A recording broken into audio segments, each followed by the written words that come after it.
Hallelujah. Shabbat Shalom. The Spreaker World, beginning now. Shabbat Shalom. If I can be heard, press 4. Hallelujah. Kaddish di Rabbanan. Yitkadal va Yitkadesh Me'ruba. V'yalmadi barak herute. V'yimelich malkute. V'chayechun u'vyamichun u'v'chayed kol Beit Yisrael. Bagala v'zman kari v'meru. Amen. Yehesh me Rabba Muvorach. Le'olam me almaya. Yitbarach v'yishtabach. V'yipa'ar v'yi'uramam v'yitnaseh. V'yitchadar v'yitaleh v'yitchalal. Shemeru kudesha berechu. Le'ela min kol borachata v'asherata. Tush bechata v'nechmata. Damiran ba'ama. V'meru. Amen. Al Israel ve'al Rabbanan ve'al Tamidehon ve'al kol Tamidehon ve'al kol mandasakin borita di batara haden v'di b'kol atar v'yatar yehelachon ulchon slama rabah chine v'chasida v'rachamin v'chayin arakin umzana roicha v'farkana min kadam abahundi b'shamaya v'meru. Amen. Yehe slama rabah min shamaya v'chayin tovim aleinu ve'al kol Israel v'meru. Amen. Osei shalom bimromav, hu barachamav, yasei shalom aleinu v'al kol Israel v'meru. Amen. Magnified and sanctified may his great name be in the world he created by his will. May he establish his kingdom in your lifetime and in your days, and in the lifetime of all the house of Israel, swiftly and soon. And let us say Amen. May his great name be blessed forever in all time. Blessed and praised, esteemed and exalted, raised and honored, uplifted and lauded be the name of the Holy One. Blessed be he, beyond any blessing, song, praise, and consolation other than the world. And let us say, Amen. To Israel, to the teachers, their disciples, and their disciples' disciples, and to all who engage in the study of Torah, here or elsewhere, may there come to them and you great peace, favor, kindness, and compassion, long life, ample sustenance, and deliverance from our Father in heaven. And let us all say, Amen.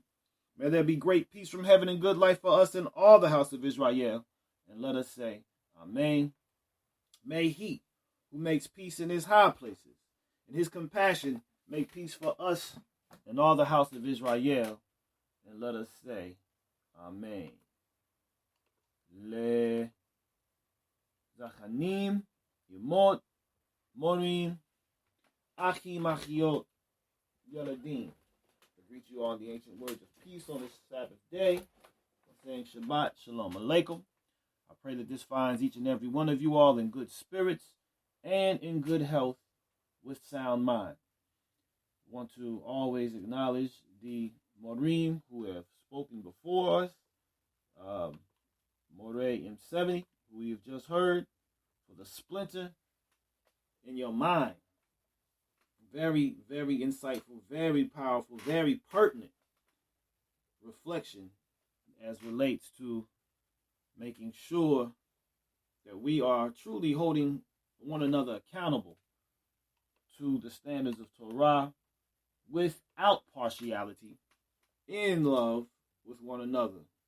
Todah Rabbah for that, as well as for your reading of this week's Parshat Acharei Mot and Kedoshim, this double portion that we have, Todah Rabbah.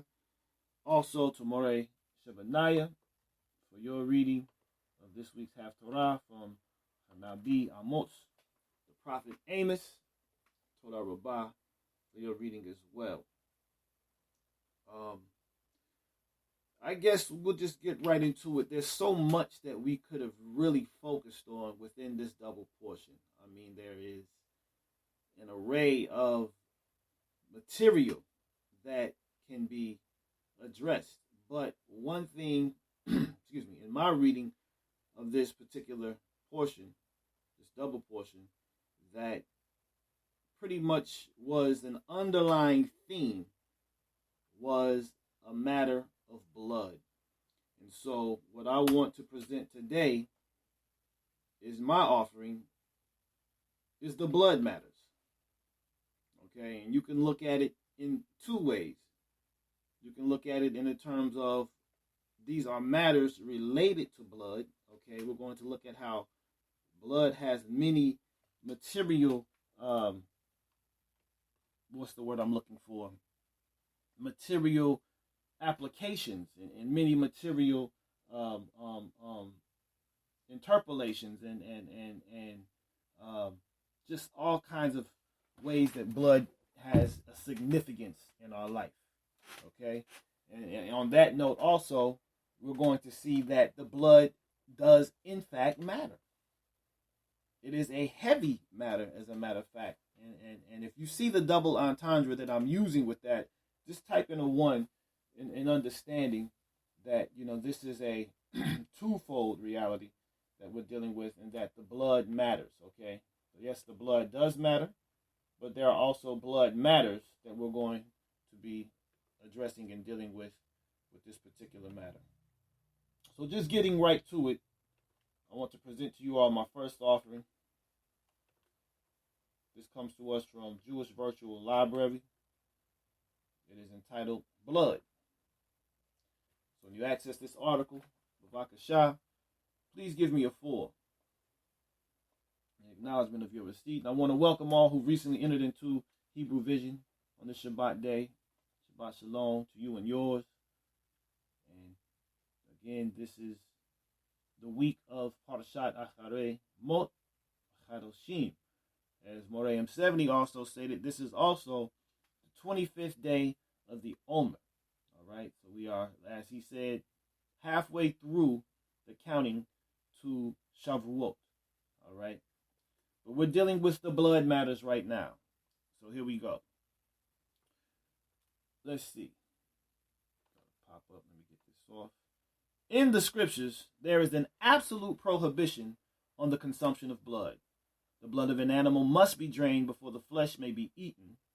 This prohibition is not found anywhere else. Now, this is significant in the Near East. So this is not anywhere else. The only place you will find this prohibition against the eating of blood is with Israel in the Near East, okay, in Northeast Africa. This was an injunction that could take place with others, all right? So moreover, within Israelite legislation, it is the only prohibition, coupled with murder, enjoined not on Israel alone, but on all men. This was an expectation and a standard that Yah has with all men, to not consume the blood. It is thus a more universal law than the Decalogue. That none of Israel's neighbors possesses this absolute and universally binding prohibition means that it cannot be a vestige of a primitive taboo, but the result of a deliberate, reasoned enactment. This was something that Yah did to set Israel apart, which is what the chapters of Kedoshim is all about. It's a setting apart to not eat the blood. This was a deliberate and reasoned enactment, but this was taking place within other cultures. Okay, this is clear from the rationale appendant to the law. Blood is life. Men, the sons of Noah, are conceded the right to eat meat if they drain off the lifeblood, which belongs to the Creator. So you're allowed to eat meat, but you have to make sure that that meat is kosher, not only in the type of animal it is, but not only also relating to its slaughter, but its preparation. All right? So you have to drain off the lifeblood. Israel has an additional obligation to drain the blood of sacrificial animals on the authorized altar. You can't just make an offering anywhere. For it is I who have assigned it to you upon the altar to expiate for your lives. For it is the blood as life that can expiate for your lives when you take the animal's life for its flesh. Yes, indeed. Very much so, Elder Yonah. And this is going to talk about that a little bit. And this is why it's so important to understand the meat that you do eat. Well, how was that animal prepared? Was it offered to any particular deity? Okay, this is why when Israel particularly was in the captivity, they didn't eat much meat, because they understood that the butchers or those who slaughtered the animals often slaughtered it to their gods, and they were eating meat to gods that were being worshipped in the diaspora. And that's something that they didn't want to get involved with. All right, so just food for thought. Food for thought. Continuing on. An unresolved problem is presented by a second blood prohibition, differently worded, which is lo tochelu al chadam. Okay, This is do not eat over the blood. Various interpretations of this, and this is going to talk about what you just brought up, Elder. Various interpretations of this have been offered. In one, all is interpreted as with, okay? Thus, the two prohibitions are synonymous. Both forbid blood as food. A second interpretation holds that all means over. Figuratively, the situation envisaged is that the blood has not been consumed, but has been spilled to the ground instead of being brought to the altar. Such a profane disposition of the blood is forbidden by this law. This accords with the requirement of the priestly code that all permitted flesh must be sacrificed. Okay, so anything that you eat, it must be sacrificed. However, it is not in agreement with the Deuteronomic code, which allows profane slaughter and expressly orders that blood be spilled upon the ground. So this is something that was taking place, outside of offerings as well. But continuing on. All has also been interpreted as over, literally, in which case the prohibition refers to a pagan rite. And this is, Elder Judah, what you were just referring to, okay? And this was mentioned on Leviticus 19:26, also which Maimonides says in the Guide for the Perplexed. According to a recent formulation of this view by Grintz, it harkens back to the worship of underground deities who drank the blood out of a pit in which the animal was slaughtered. So this is where this blood was used in sacrifice to demons comes into it, because it was understood that these demons or these deities that were under the earth or in this pit would drink the blood that was poured out on the ground when this animal was slaughtered. So blood plays a pervasive role in the cult. This is speaking of the Israelite cult. When daubed on the horns of the altar or sprinkled inside the sanctuary, it purges ritual impurity. And we talked about this last week, about being pure, okay? It may also serve this purgative function in the initial rites of purifying the leper, okay? And in consecrating the priest when dashed upon the side of the altar. Well, let me go back to the leper, because we know that blood was placed, not only sprinkled on the leper, it was placed on the leper's right ear, the leper's right thumb, and the leper's right big toe, okay, to sanctify his thoughts, his action, and his walk. So we can see how this all took place.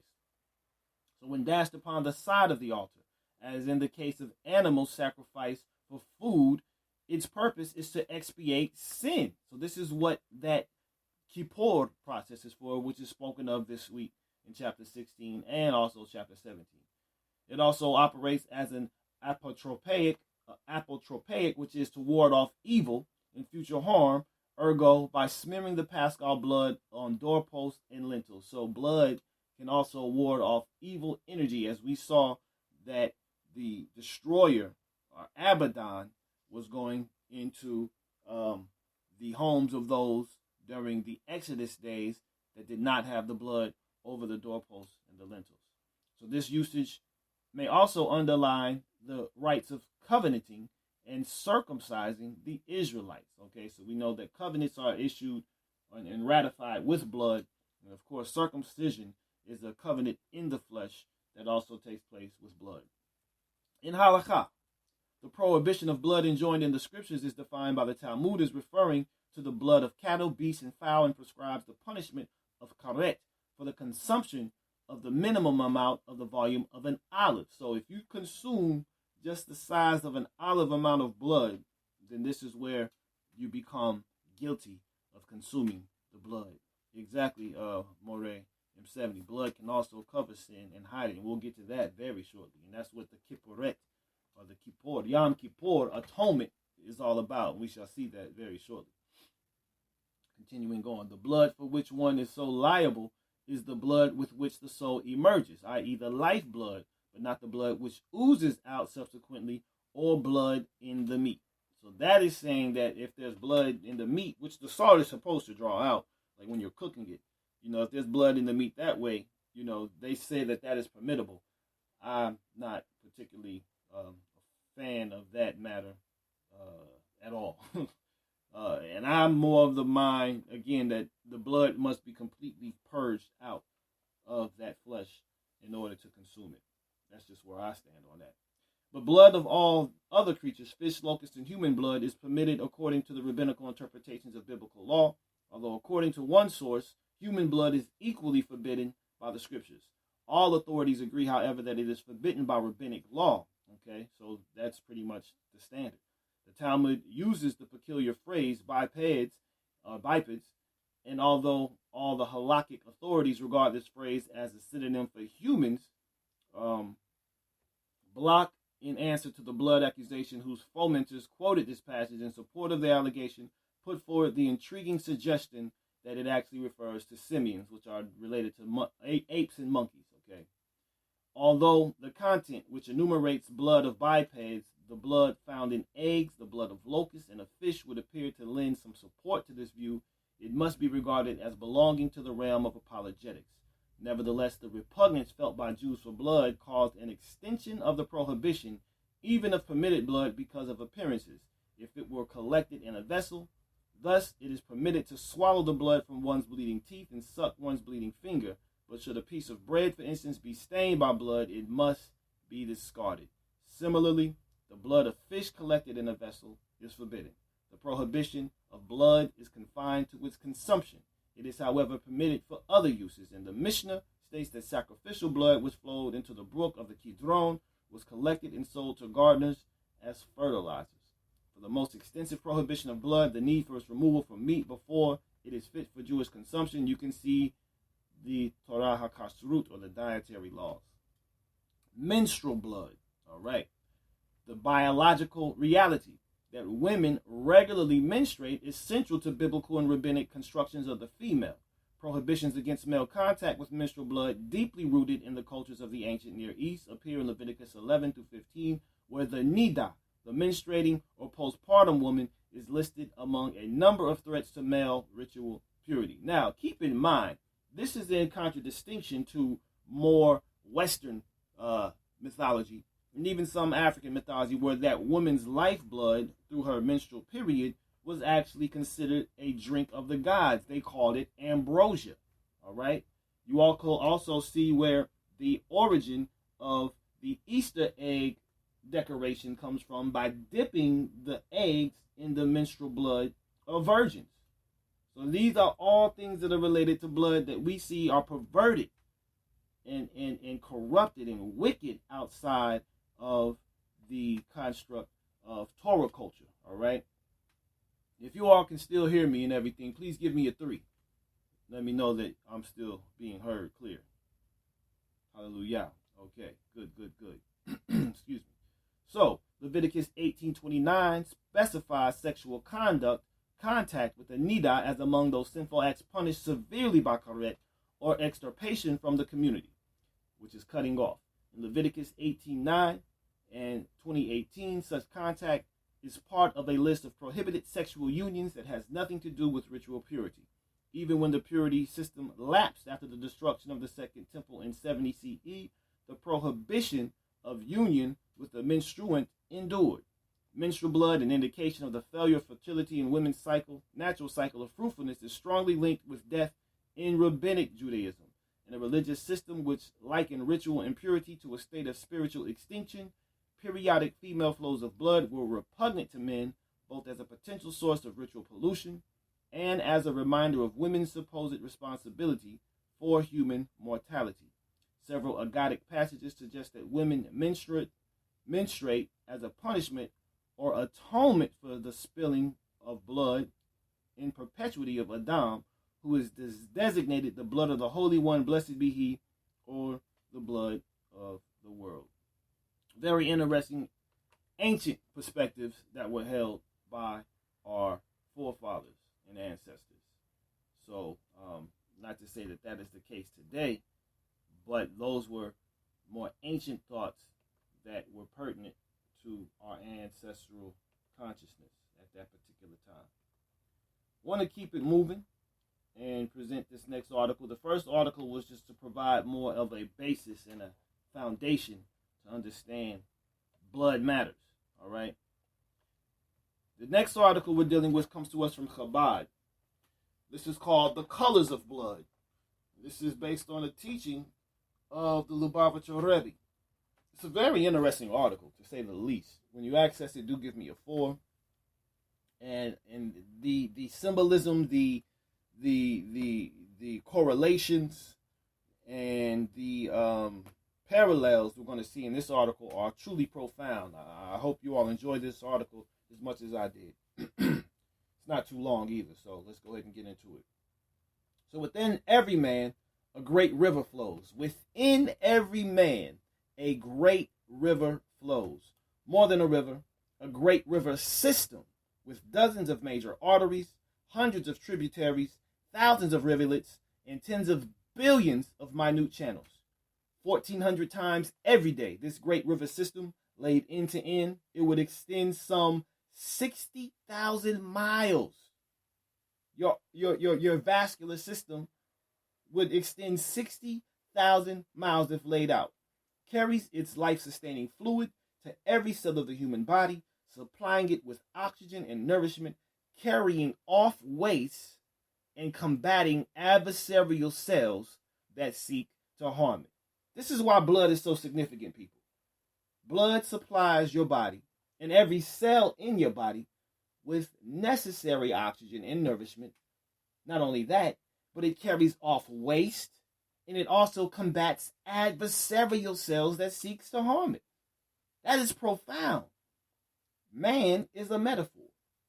Indeed, one of several meanings of the Hebrew word Adam is I resemble. For man is a microcosm of creation. Another name for Adam is this: Aleph in the blood. If you've heard of Aleph in the blood, give me a 1 as Adam. Because Adam is spelled Aleph, Dalet, Mem. All right? If you have heard of the phrase Aleph in the blood for a name, a meaning of the name of Adam, please type in a 1. If you have not heard that phrase, type in a 0. Very interesting. Okay. So Aleph in the blood. First of all, what does Aleph mean? What is the meaning of the word Aleph? And I'm going to come back to that because this is very significant to understand. Aleph in the blood. Okay. Aleph, of course, is the power of Elohim. It is the supreme. It is the hidden reality. Okay. And of course, in the blood, the word Dam, Dalet Mem, means blood. Aleph, Dalet Mem is how you spell Adam. So you can see that there is an Aleph in the blood. Okay. And what that suggests is that there is a hidden reality inside the blood of humanity that will bring forth a reality of a nature of man that Yah had planted within each and every one of us to discover once that Aleph is found in the blood. Okay, so this is what that, again, man is a metaphor. Indeed, one of several meanings of the Hebrew word Adam, man, is I resemble. This is where exactly that reflection and having that dominion and that authority comes out. For man is the microcosm of creation. In the words of the Talmud, as the soul fills the body, so Elohim fills the universe. This is very profound stuff. As the soul fills the body, so Elohim fills the universe. Thus, Eob declares, from my flesh I perceive Elohim by contemplating the workings of my body and the manner in which it relates to and is animated by my soul. I gain insight into the workings of creation and the manner in which it relates to and is sustained by its supernal force. There is a phrase that our ancestors used to say, and it is this: man, know thyself, and you shall know the universe and Elohim. When we know ourselves and perceive Elohim in our flesh by contemplating the workings of our body, this is why understanding physiology, understanding anatomy, understanding chemistry, understanding biology is so significant. Okay? Exactly. That is nothing more than the ultimate knowledge of self. This is why understanding physics is so important to understanding metaphysics. This is why Yahushua spoke to the people in parables, so they could understand the matters of heaven, because they couldn't understand the matters of heaven if they couldn't understand their self. So, continue. The Torah, listen to this. The Torah is the blood of the cosmic body. Boom! That's a mushroom.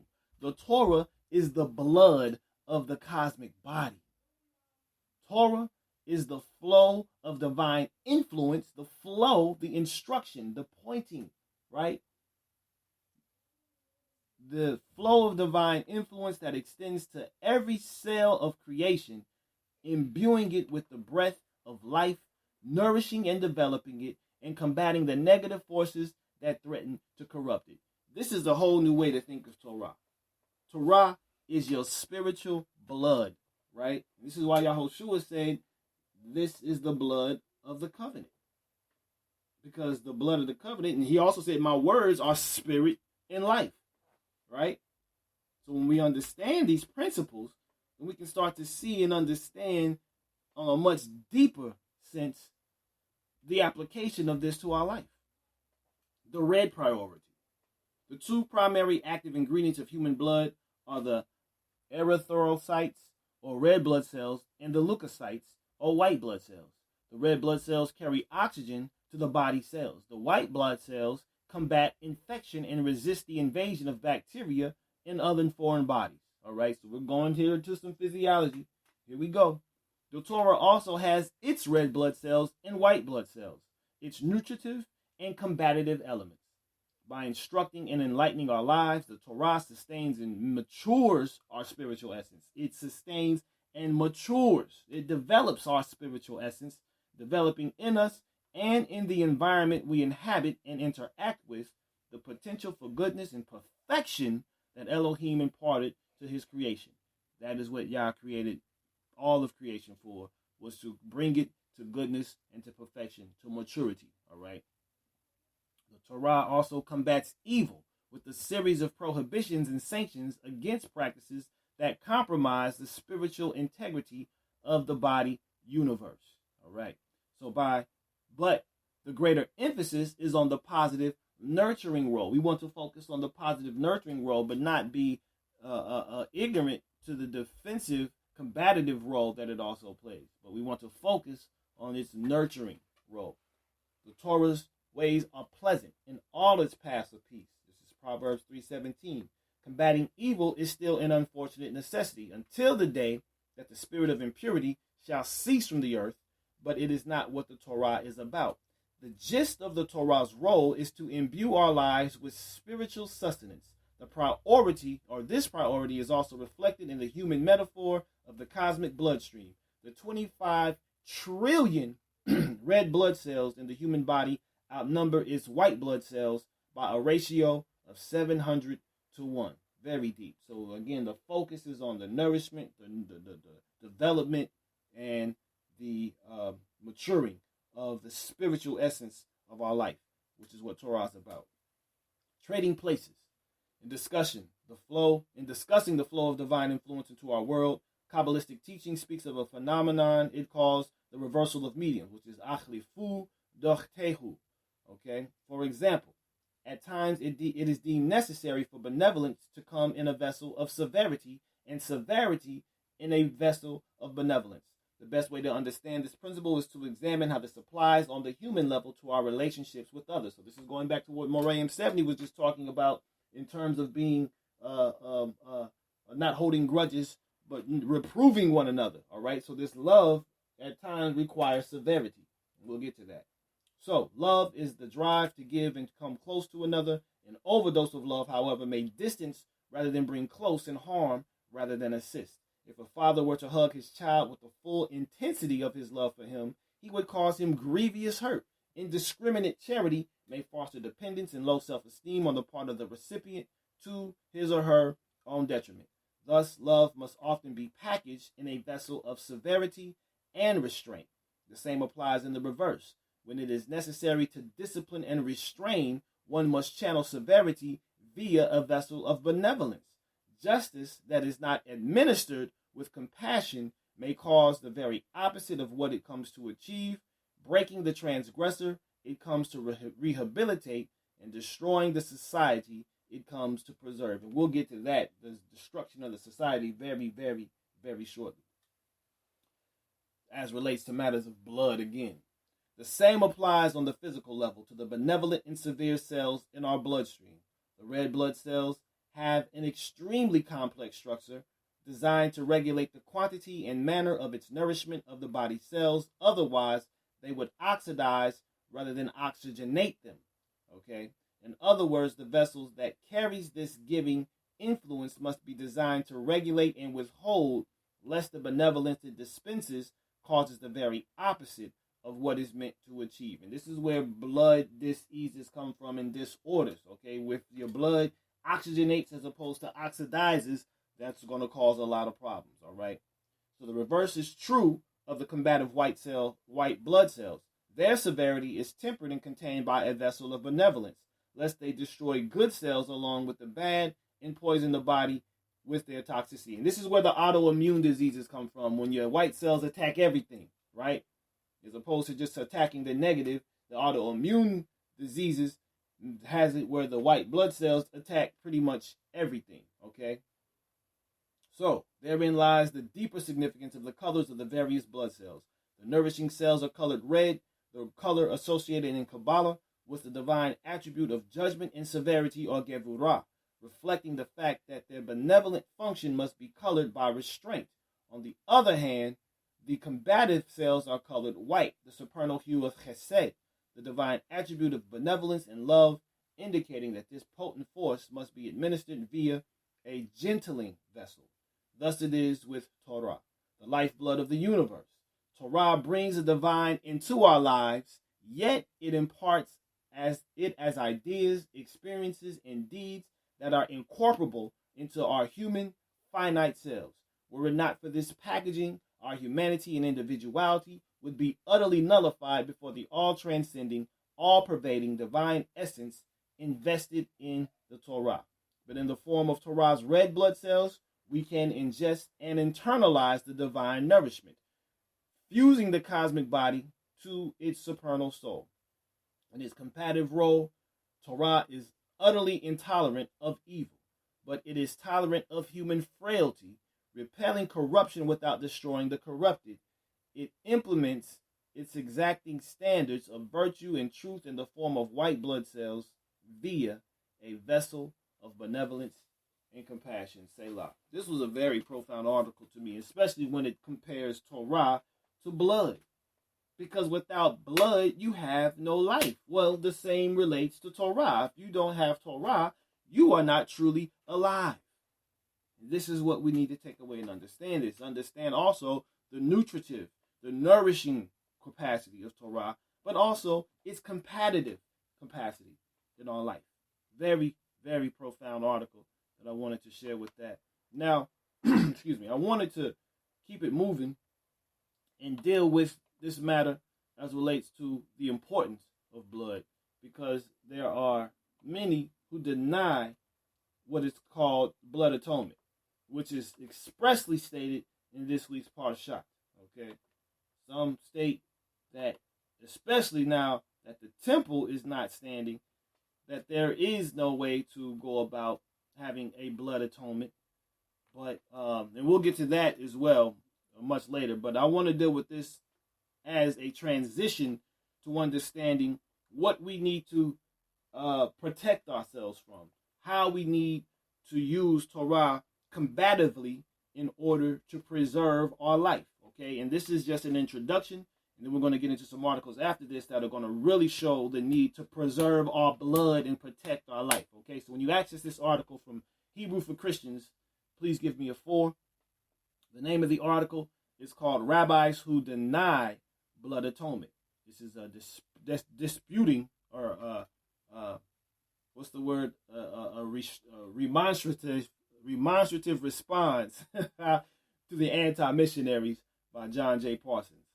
He says, recently, I was asked what I thought of certain anti-missionary teachers that deny that Yeshua could have died for our sins because, 1, the Torah forbade human sacrifice, and 2, Elohim would never allow an innocent man to stand in the place of a guilty one. We'll address that later too.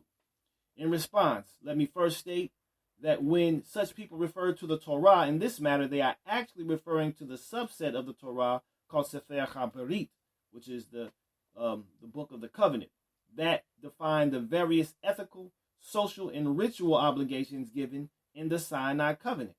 Indeed, claiming that the whole Torah may be reduced to the Sinai Covenant is an example of the logical fallacy of composition, that is, inferring that something must be true of the whole from the fact that it is true of some part of the whole.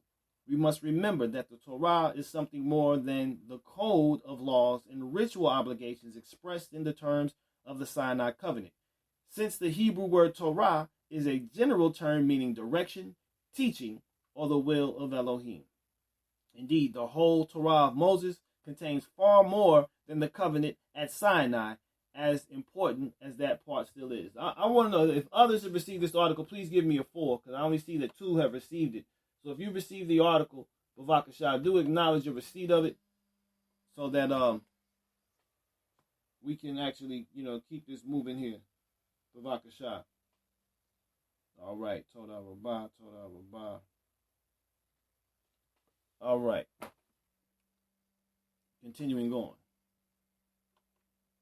So, for instance, the Torah reveals that the very first priest, listen to this, of the Kohen was neither a Yehudi nor a Levite, nor a descendant of Aaron, but rather someone who is said to have neither beginning of days nor end of life, but is made like B'nai Elohim, the son of Elohim, a priest continually. And we'll get to that very much in another article of mine. But this priest, of course, was Melchizedek, okay? The king of Salem, Melech Shalem, to whom Abraham offered tithes after his victory over the kings. Now, let's keep in mind, and I just want to briefly, and we went over the mysteries of Melchizedek a little while ago in here, but Melchizedek is an office, okay? He is not an individual. It is an office that one assumes based on their perfection of Torah consciousness, okay?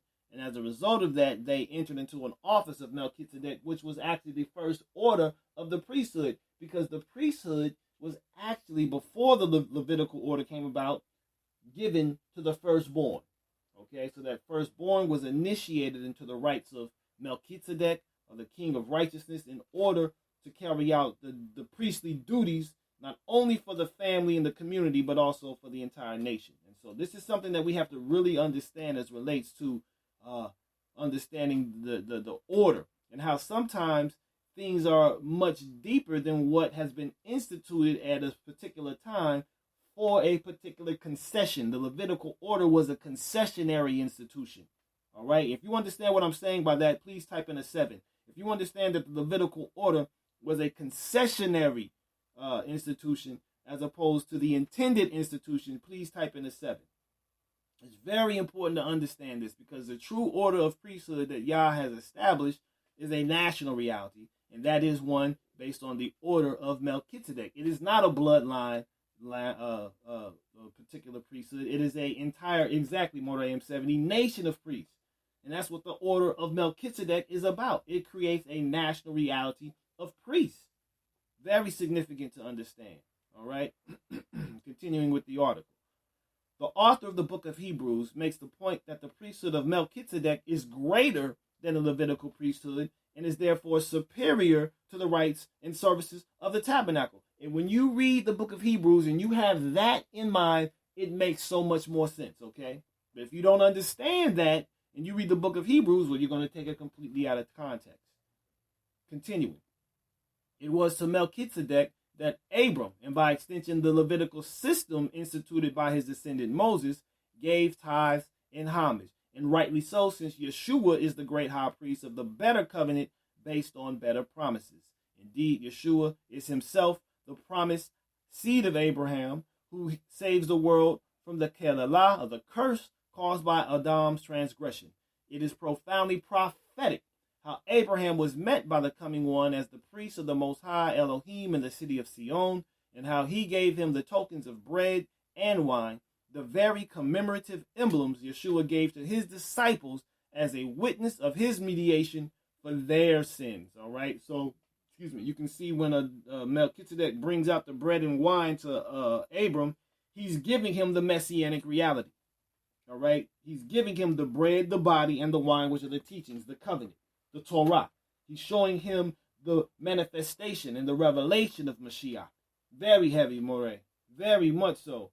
Because these are things that have to be seen in order exactly to understand how the beginning is the end and the end is the beginning. This is a seed and we're working towards the end.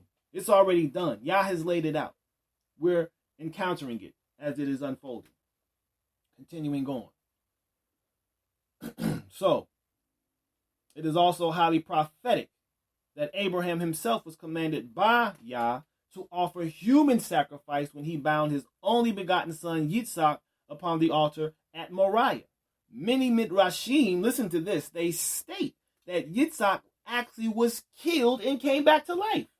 I had never heard that before this. If you have heard that before, please type in a 1. I never heard the midrashim that Isaac was actually murdered, killed by his father, and then resurrected. If you knew that, type in a 1. If you did not know that, type in a 0. I'll be the first to type in a 0 prior to reading that. I didn't know that there were interpretations and commentary that said that Abram actually killed Isaac. But many midrashim state that Isaac was actually killed and came back to life, and that agrees with the book of Hebrews description that Abraham expected the resurrection of his son. How powerful is that? It is fallacious then to claim that the Torah categorically forbade such a sacrifice. On the contrary, it was proclaimed to Adam and Hawa, which is back in Genesis 3 and verse 15. It was prefigured in the Akedah, and later spoken about directly by the Hebrew prophets, including David. Then he, the Messiah, said, "Behold, I have come to do your will, Elohim, as it is written of me in the scroll of the book. I delight to do your will, O my Elohim. Your law is within my heart." And this is from Psalm 40, verse 8. As the prophet Isaiah also attested, we can read here in Isaiah 53, 3-6. He is despised and rejected of men, a man of pains and acquainted with sickness. And we hid, as it were, our faces from him. He was despised, and we esteemed him not. Surely he has carried our sicknesses and borne our pains. Yet we esteemed him as plagued, smitten of Elohim, and oppressed.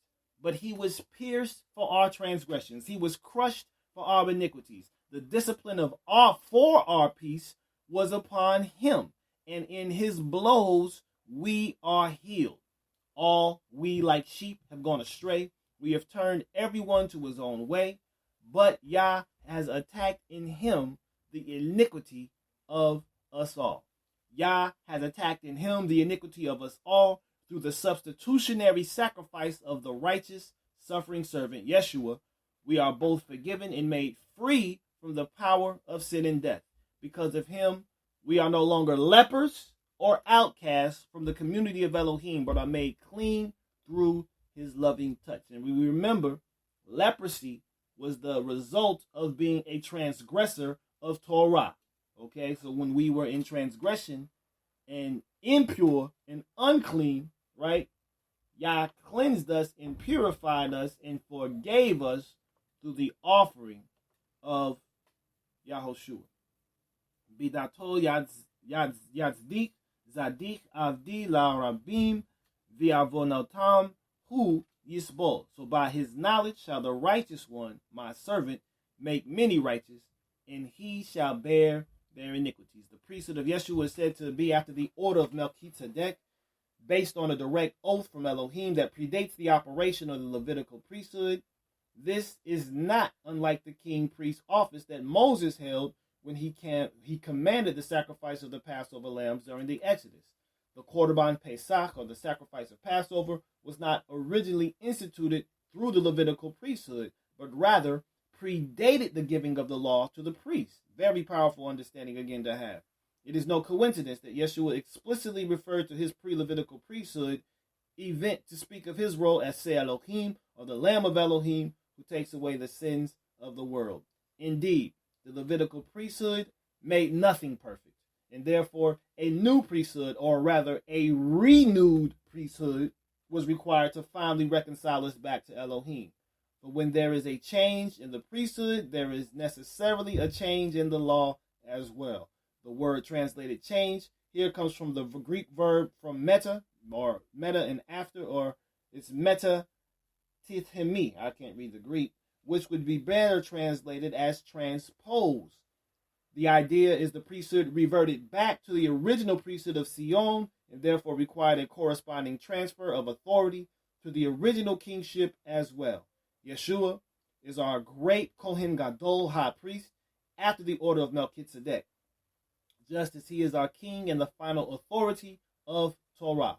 Those who follow him are called to be Memlachet Kohanim Vagoy Kadosh, a kingdom of priests and a holy nation. And again, look out for the song by my man Warrior Malek and myself coming out called Royal Priesthood. But there's another track I just heard not too long ago called Poor Man's Wealth, featuring Nakia with Warrior. That's like straight, just like nuclear. That's all I can say. But I'm going to digress and get back to this. But followers of Yeshua have an altar from which those who serve in the tabernacle are not permitted to eat. In the older covenant, the role of the priest was primarily to help someone offer sacrifice. Well, we going through. Let me go ahead and end off on this article here, okay? This is a very, very insightful article.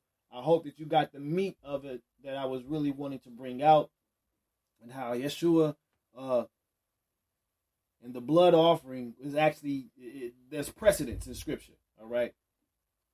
Human sacrifice, all right? So we can see how that is related there. What I want to do now, though, I want to actually read some passages. Moreh M70, if you could, Bavakashah, could you bring up 2nd Esdras? Let me type it in for you. 2nd Esdras 15. I want to read verses 52 through 58. Bavakashah. Now, these were dealing with rabbis who denied the blood atonement. We're going to transition now and look at something that is just heinous. We're going to examine something that is known. Well, I'll bring it up after I read this here. Because this is something that we have to really recognize and deal with as relates to the preservation of our blood. Okay. So 2nd Esdras 15, verse 52 through 58, it reads as follows. Would I with jealousy have so proceeded against thee, says Yah, if you had not always slain my chosen, exalting the stroke of thine hands, and sang over their dead when you were drunk, see, set forth the beauty of thy countenance. The reward of thy whoredom shall be in thy bosom, therefore shall you receive recompense. Like as you have done unto my chosen, says Yah, even so shall Yah do unto you, and shall deliver you into mischief.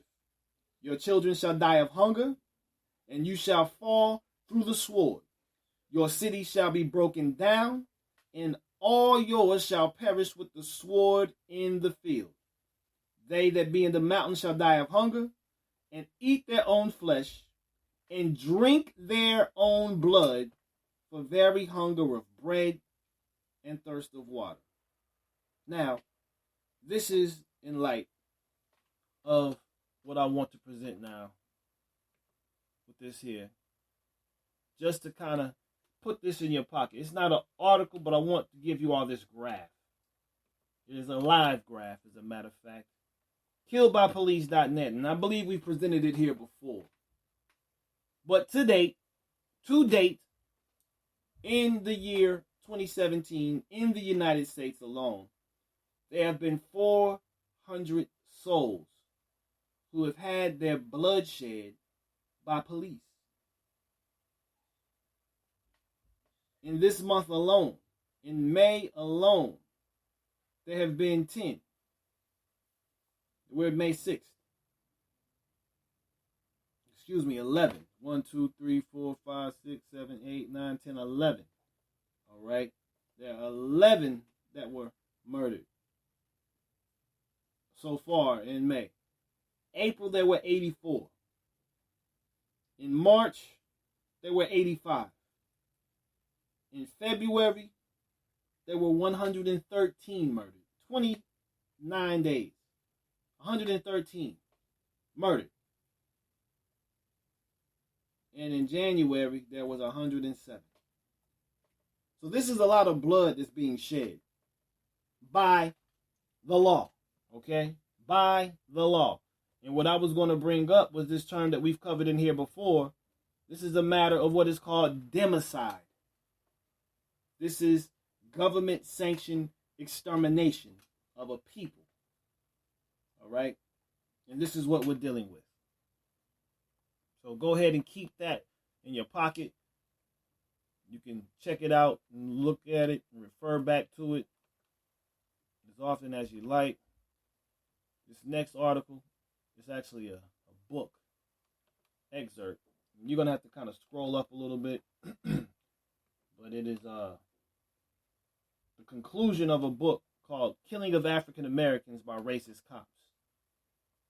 So what I want you to do when you access that article, Bavaka Shah, is just scroll up a bit till you see where it says conclusion.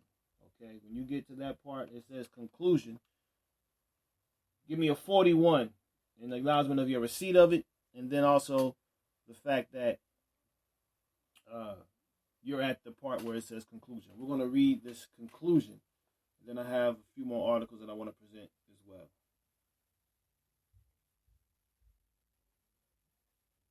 Can you all access that article? And I want to welcome each and every one into the room who's recently entered. Shabbat Shalom. The offering that is being presented now is called Matters of Blood, or The Blood Matters.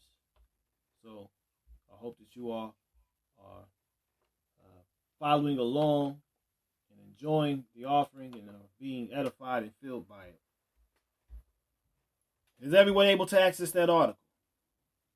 I see one person in acknowledgement of receipt of it. Hopefully there's others who have received it as well. Please let me know that you have received the article, Todah Rabbah.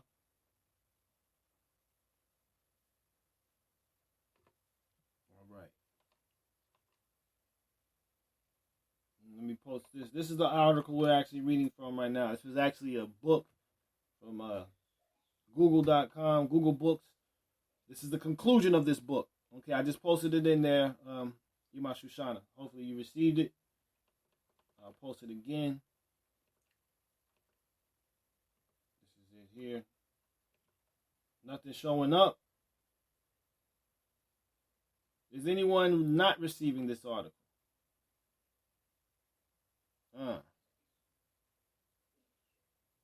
Okay. My goodness.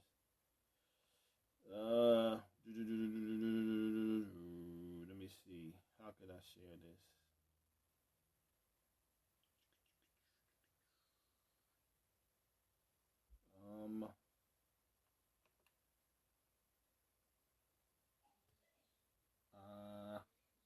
Man.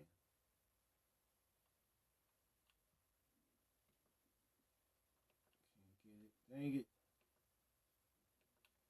Well, the name of the book is called Killing. Let me just give it to you.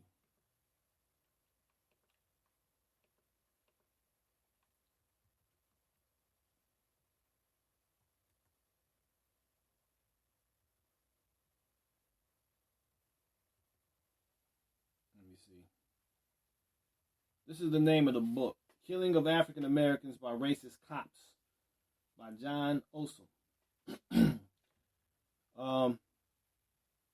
Don't know why I didn't show it. I'm just going to read this conclusion, and you all can just kind of listen along. Hopefully you can get it sometime soon. If not, I'm just going to move forward.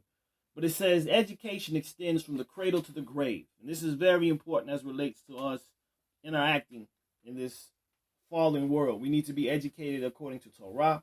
We need to understand even the laws which we are governed by in the land that we may find ourselves. Not to say that we carry them out, because we saw what the Torah prescribes for this week's Torah portion as relates to the laws of the land we come from and to the laws of the land where we're going even, okay? But we follow Torah. Let's keep that in mind. So education extends from the cradle to the grave, and as such, a lot of what people originally thought they knew turns out via further insight to be incorrect. It's not coming up, Elder ICF, for some reason, but I'll post the name of the book. It's on Google, and you can actually hopefully get the book up. But I'm going to try the link again. This is the link here. Let me see. To the book that I'm reading from. This is just a conclusion. I was told that's not coming up. Is that it, Moriam 70? I think you may have it there. I think what I did was I saved the link from actual the Google page that was on Google and didn't go to the actual book and save it. But actually, I mean, I don't know. We'll see. Is that it for you, M70? You've actually got the conclusion up yourself? Okay, I'm just going to proceed and move forward. Continuing on. If this is the case in scientific issues, one would imagine what happens. Let me see. That's just, okay. I'm just going to read this here. If this is the case in scientific issues, one would imagine what happens when it comes to mere human perceptions. And so, in the case of racial discrimination, particularly in America, this write-up unfolds the false claim that the complexion of any human being is white and that the authentic color of Caucasians is pale. We talked about melanin last week, while those from African background is brown. Even if there were to be people with white complexion, white color is found in material things like clothing, vehicles, etc. It has never, ever been thought to be superior to other colors.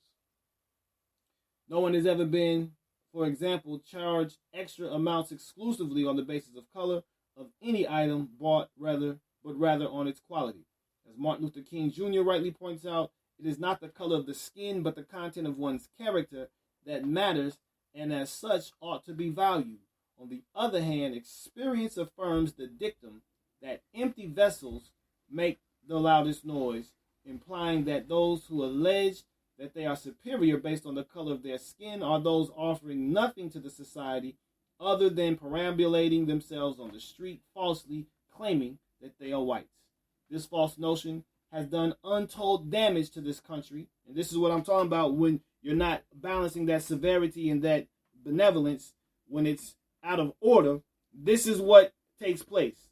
The false notion has done untold damage to this country, not only through uncalled for shedding of innocent blood on the streets, which is what the focus of this is, the innocent shedding of blood, right? Or the shedding of innocent blood, but also the deprivation of families of their loved ones by some of the Caucasian police officers paid by the state in democide to protect lives and properties of the landowners, of their owners, okay?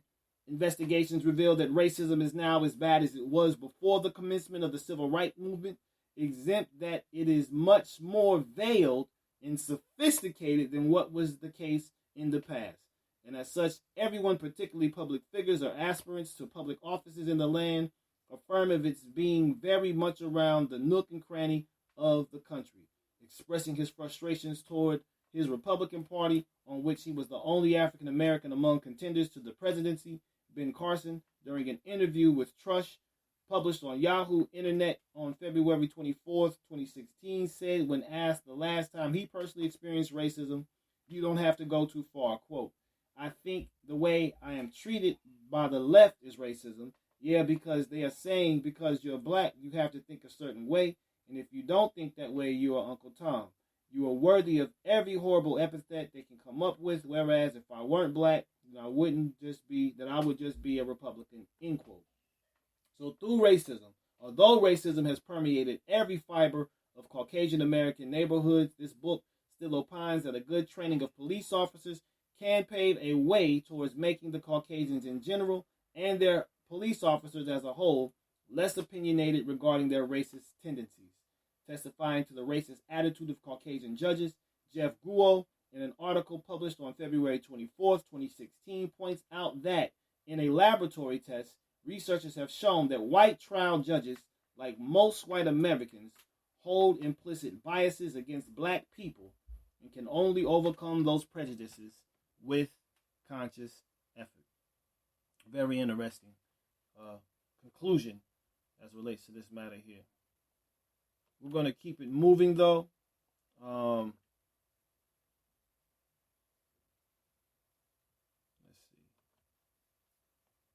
pull up my next article, which comes to us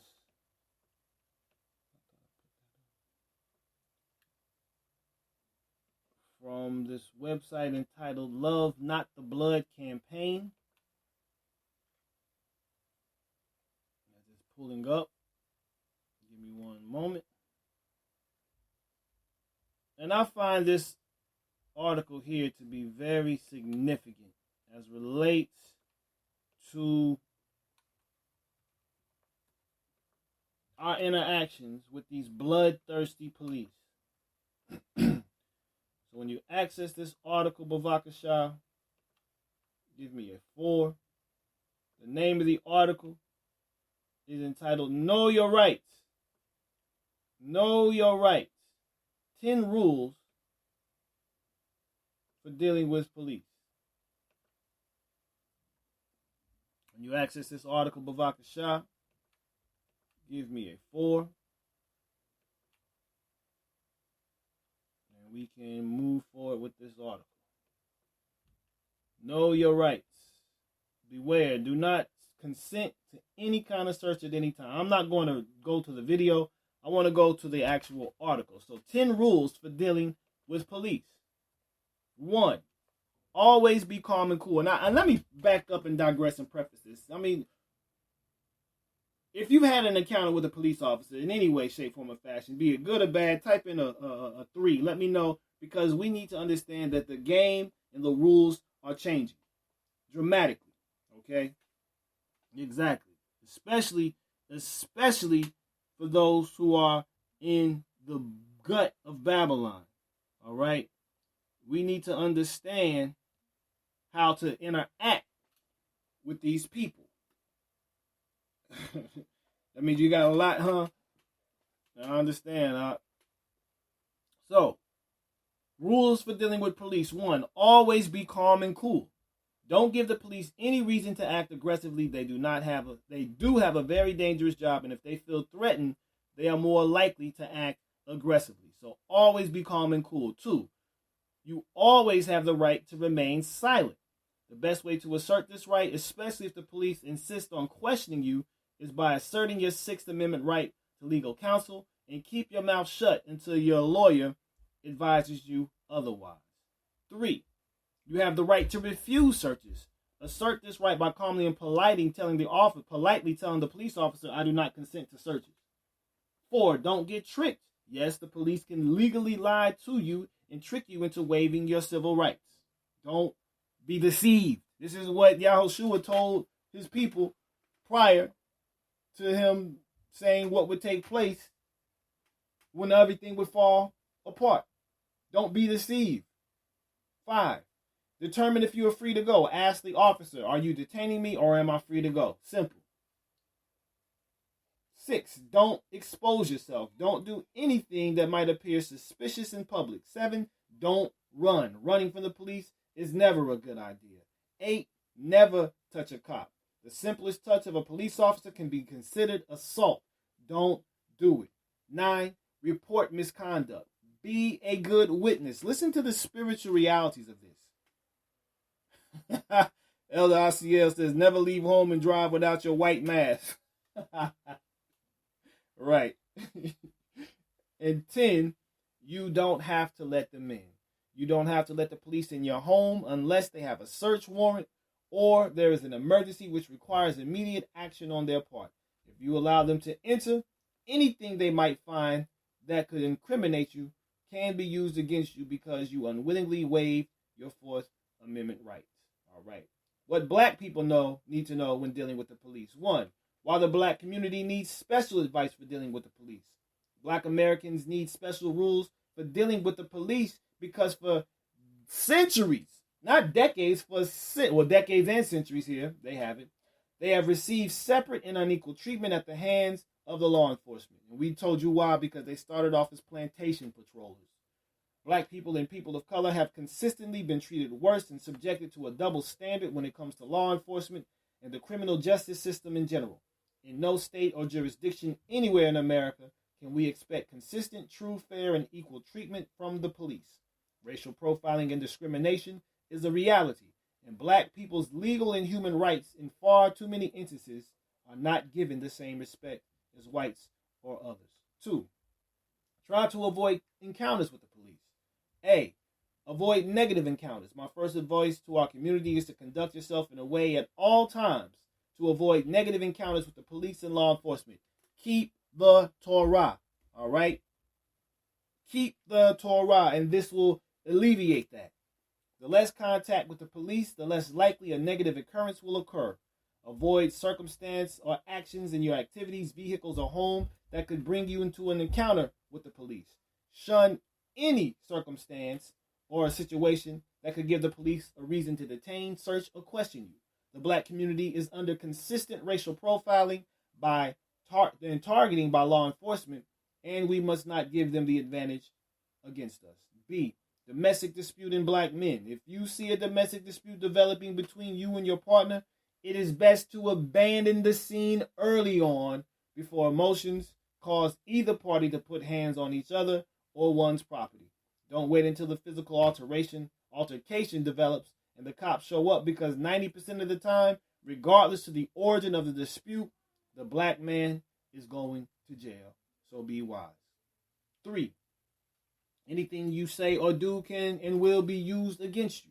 Miranda versus Arizona was a historic and critical legal decision of the United States Supreme Court. The court held that statements made in response to questions or interrogation by a person who was in police custody would be admissible at the trial only if the person in police custody is informed of their right to consult with an attorney before and during their questioning. Also, Miranda found that the person in custody is informed of their rights against self-incrimination prior to questioning by police, and that they not only understood these rights, but they also voluntarily waive these rights. Never forget, the police have to give you your Miranda rights warning for a reason. They are forced by law to tell you that you are detained and not free to leave, that you have a right to remain silent, and that anything you say can and will be used against you. It does not say anything you can and will use for you. Say it can be used for you.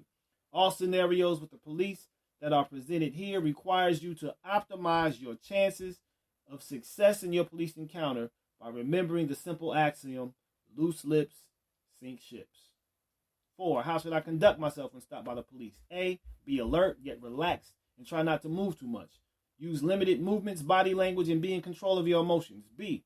Use as few words as possible. Anything you say or do can be used against you. C. Do not get into an argument with the police.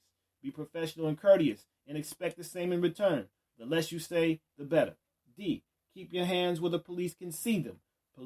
Black people are shot and killed in situations many times for alleged hand movements when other races are not. E. Keep palms up.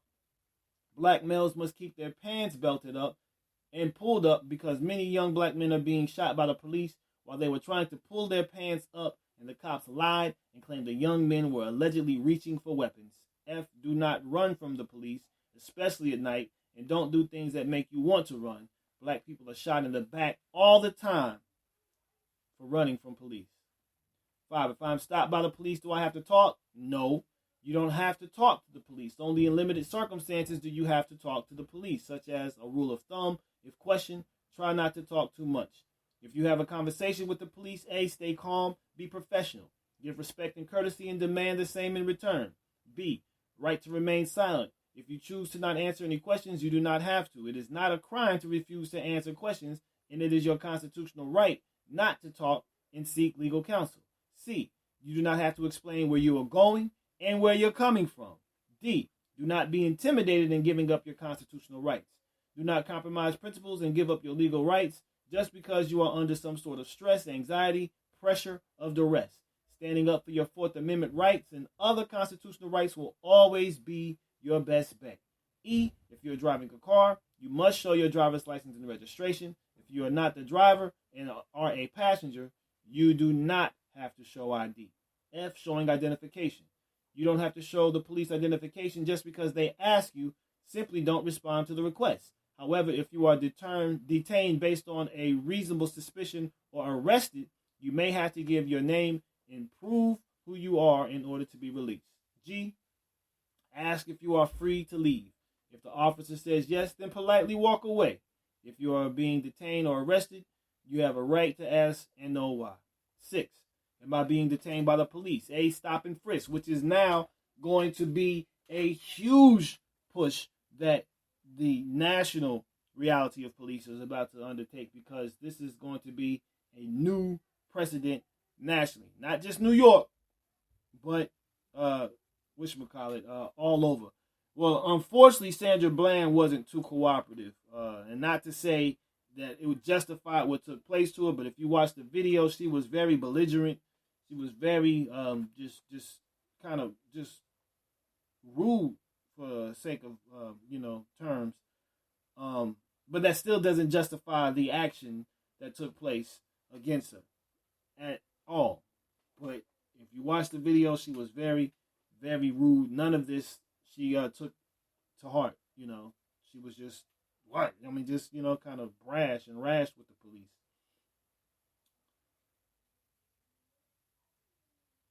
Okay, so now 6. Am I being detained by the police? Stop and frisk. In Terry versus Ohio, the United States Supreme Court allows police officers to stop a suspect on the street and frisk him without probable cause to arrest if the police officer has a reasonable suspicion that the person is committing, or is about to commit a crime, and has reasonable belief that the person, according to the police, may be armed and presently dangerous.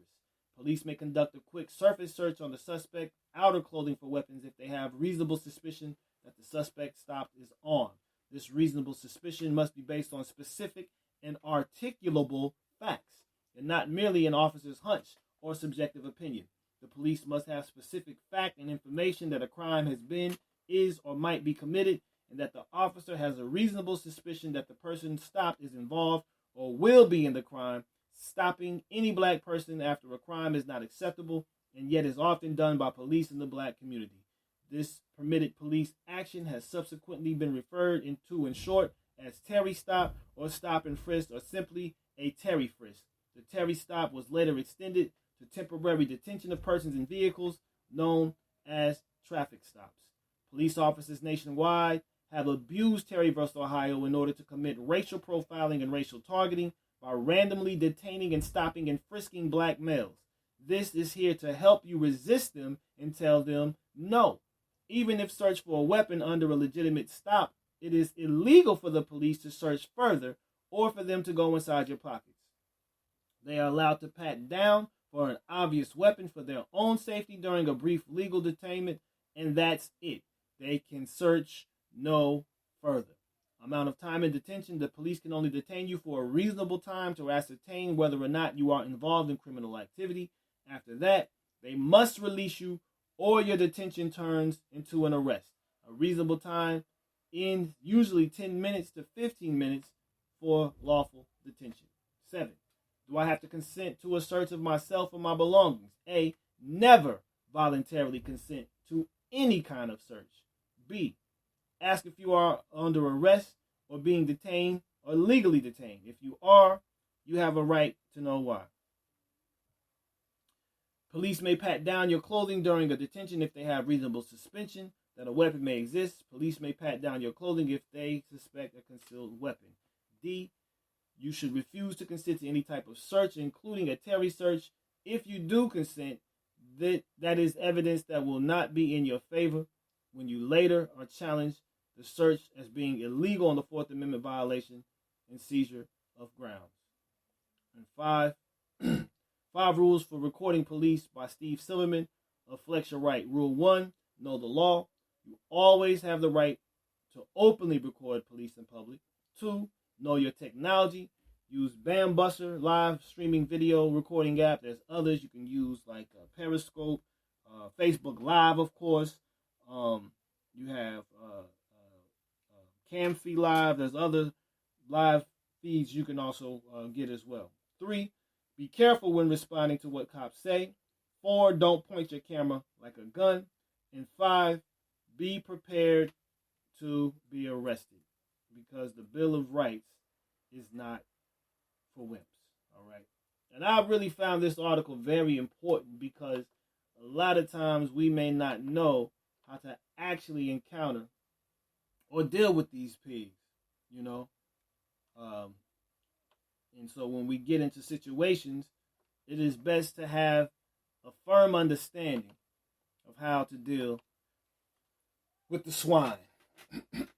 So, I just wanted to present that because, we're dealing with blood matters. We're dealing with blood matters. And so, as relates to back to the spiritual components of this matter, let's take a look at this brief article going again back to Hebrew for Christians entitled Yom Kippur and the Gospel, the blood that makes atonement. All right. I believe there are 3 articles left that I have. And then we will transition to our next presenter. So this is again by John J. Parsons, Yom Kippur and the Gospel, the blood that makes atonement. When you access this article, Bavakashah, give me a 4. Toda Rabbah. He says the story of the Exodus from Egypt reveals that the nation of Israel was born by the means of the blood of the Passover lamb. So we were born in blood. But the original, nationally, as far as our national reality, but the original Passover was a means to the revelation given at Sinai. Okay, this is the Metoch Torah. And the revelation at Sinai found its ritual expression in a system that required the constant shedding of blood of sacrificial animals. The book of Leviticus is therefore the essence of the Torah. Thus we see the progression Passover, Sinai, to the tabernacle. The word Mishkan comes from a root Shechan, meaning to dwell. This holy tent or compound was intended to provide a place of sacrifice and fellowship with Yah Elohim Israel, or Elohei Israel. Since the Mishkan represented Elohim's dwelling place, it became associated with the Shekinah, or the manifest presence of Elohim himself. This is particularly the case regarding the Ark of the Covenant, the Aron HaBerit, and its sacred cover called the Kaporet, located within the inner sanctum of the Holy of Holies.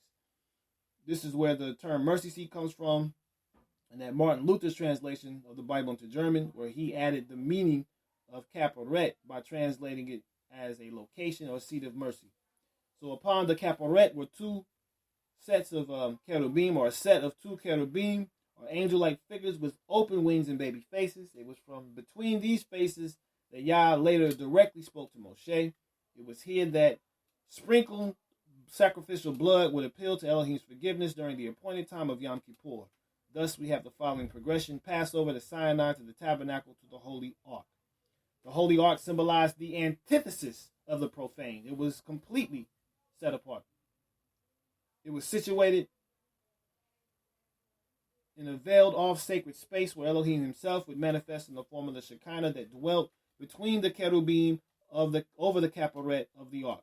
As such, it was utterly sacred and represented the throne of Elohim himself in the midst of Israel. Thus, we see the progression here from the Passover to Sinai to tabernacle to the Holy Ark to the throne of Elohim. But note that the medium of exchange in all of this, from the Passover to the throne of Elohim, was the sacrificial blood of an innocent victim. This is how the exchange was to be mediated, through blood.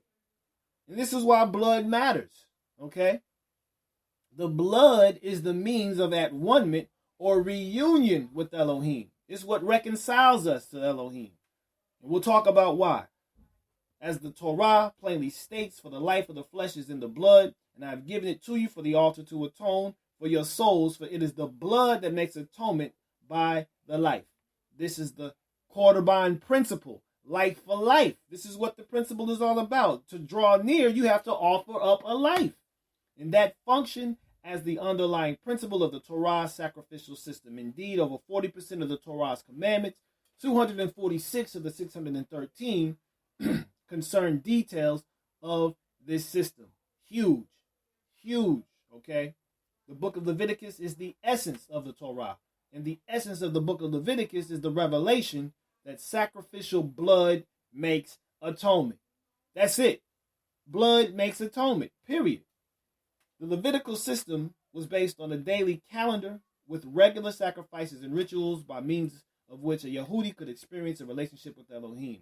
However, no Yehudi or Israelite could ever enter the Holy of Holies and expect to live, since Elohim's absolute holiness and esteem would consume him immediately. So how then could Israel come before the very throne of Elohim? Only through an appointed representative, a mediator, who came bearing the blood of atonement on behalf of the sins of Israel, and only on an appointed day, otherwise known as Yom Kippur. So all these people talking about, man, ain't no mediator between me. I can go right to the Most High. Never was the case. There was always some priest, intercessor, or mediator that took that place for you. All right? The high priest was the clearest mediator that Israel as a nation had to go through in order to have access to the Most High. So these are things that we just need to make plain and understand. Okay? Now, there are men who are appointed to be mediators, yes, but nonetheless, nationally, even familially, there were always individuals appointed. There was never, rarely was it everyone, even though that was the intent. But their responsibilities, they shirked. All right? Let's go back. So thus the progression goes: Passover, Sinai, Tabernacle, Holy Ark, blood presented by a mediator before the throne of Elohim, which then yields the presence of Elohim. It is important to remember that the detailed instructions for constructing the tabernacle were according to the pattern given to Moshe at Sinai. In other words, the tent, the furnishings such as the table of bread of the presence, the golden menorah, the brazen altar for sacrifices, the vessels, and so on, were first shown to Moshe before they were created.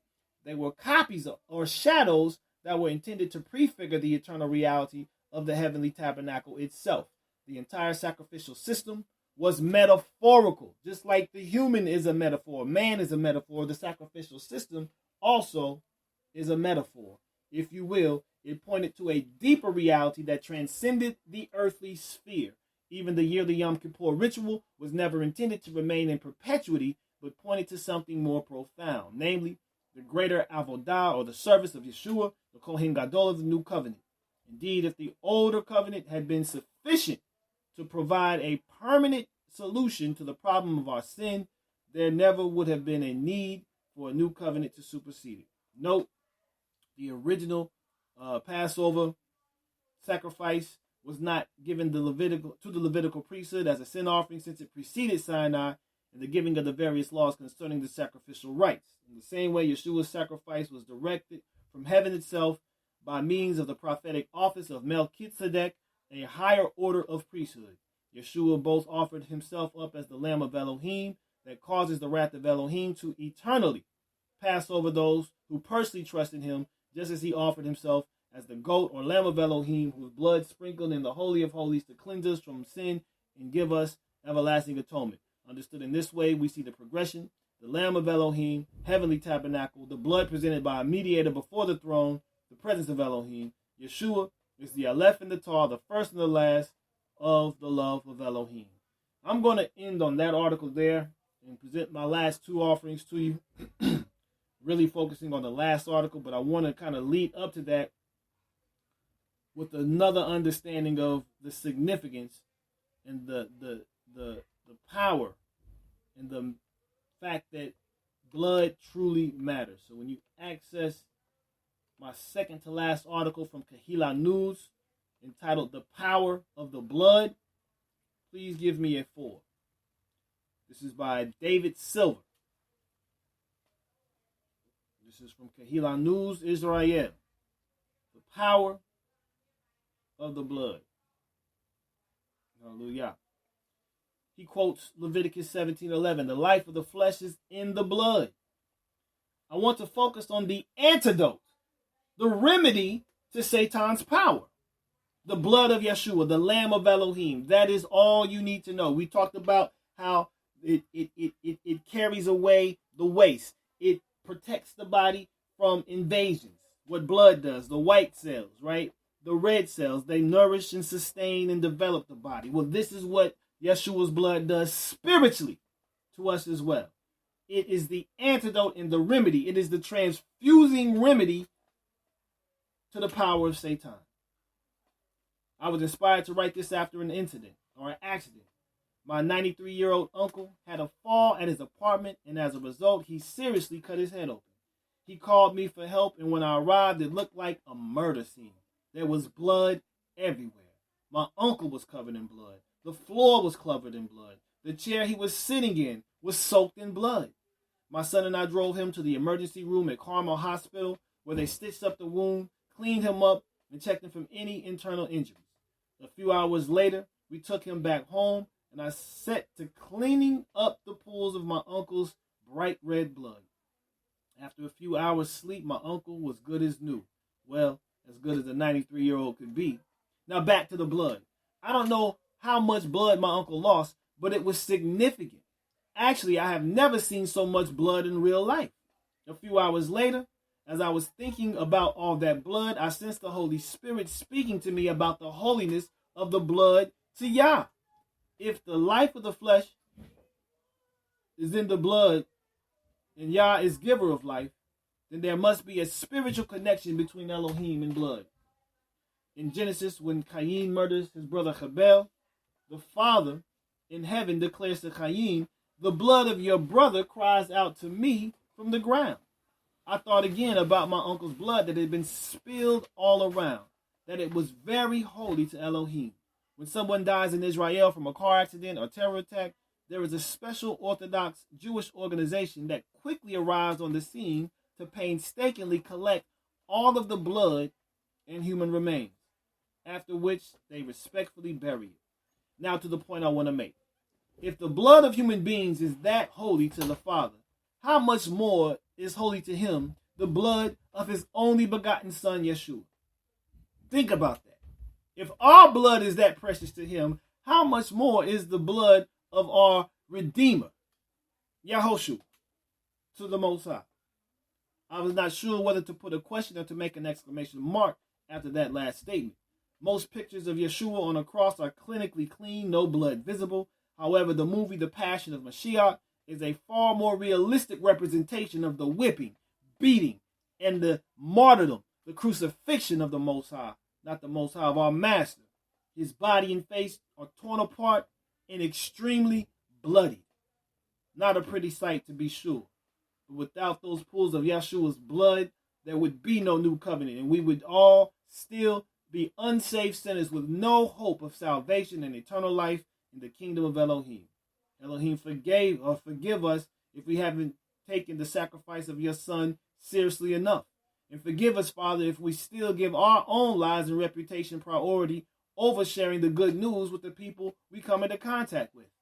Father, I pray that you will give a fresh revelation to everyone reading this message of the enormous price that you paid for each one of us, and the absolute holiness of Yeshua's blood, and the holiness of every drop of human blood that you have ever created. And help us to remember that the blood of Yeshua is more than powerful enough to overcome and defeat the kingdom of darkness.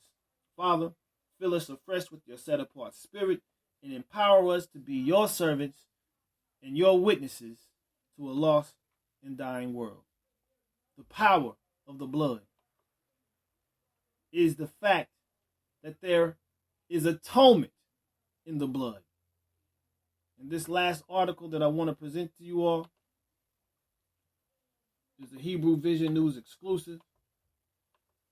It is written by Mikhail Corbin Yahoo, a.k.a. the End Time Scribe.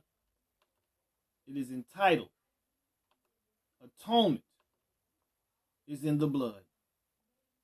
Parshat Acharei Mot, Kedoshim Reflections. When you access this, my last article, please give me a 4.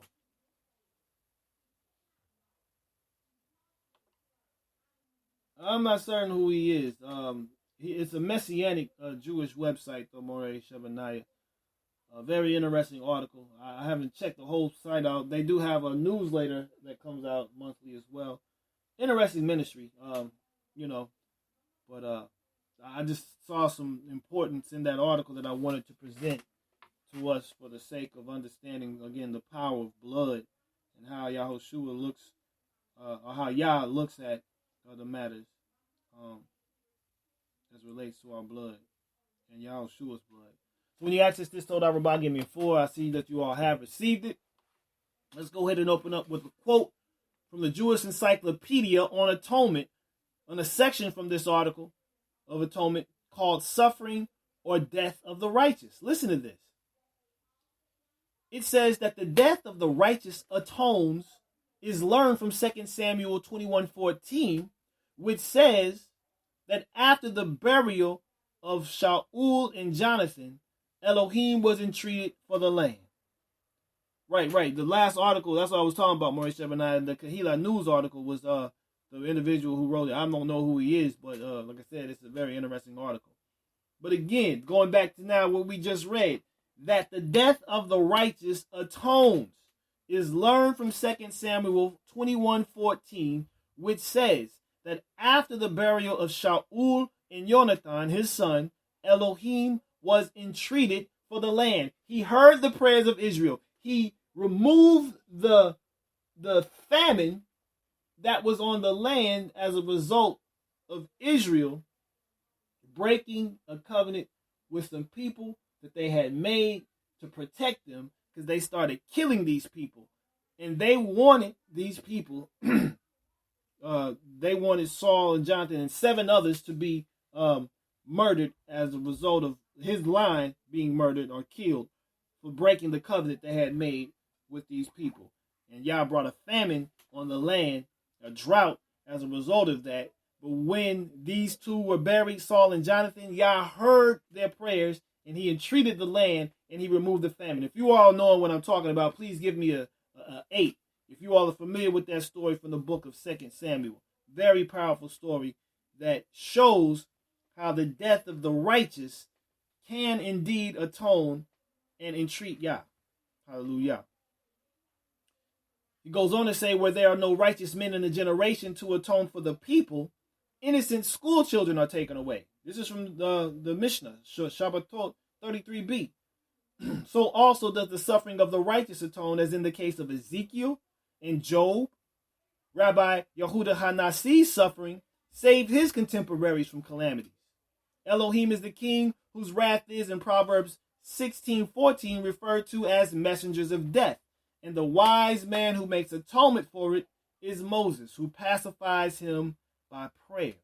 The death of Israel at the hands of his persecutors is an atoning sacrifice. This is all from the Jewish Encyclopedia website on atonement, in the subsection suffering or death of the righteous. All right, very powerful comments. From Leviticus 17:11, for the life of the flesh is in the blood, and I have given it to you upon the altar to make atonement for your lives, for it is the blood that makes atonement for the life. The contemporary process of effectuating atonement in Israel presents one of the most controversial topics among the nations. The reason for this controversy centers around the roles of the temple, altar, and the lid of the Ark of the Covenant, now that none of these structures have been present with us for nearly 2 millennia. For many Israelites, since the aforementioned structures are not present, it is believed nonetheless that atonement is now able to be achieved without their vital presence through the bloodless acts of teshuvah, tefillah, and zadacha, or repentance, prayer, and charity, respectively. While the acts of repentance, prayer, and charity are central tenets that are to be carried out by the righteous, redeemed members of Israel, it nevertheless is not formulaic according to Torah for bringing forth the state of atonement. Period. It is not what the Torah prescribes. You do not see that anywhere in the Torah to bring forth atonement.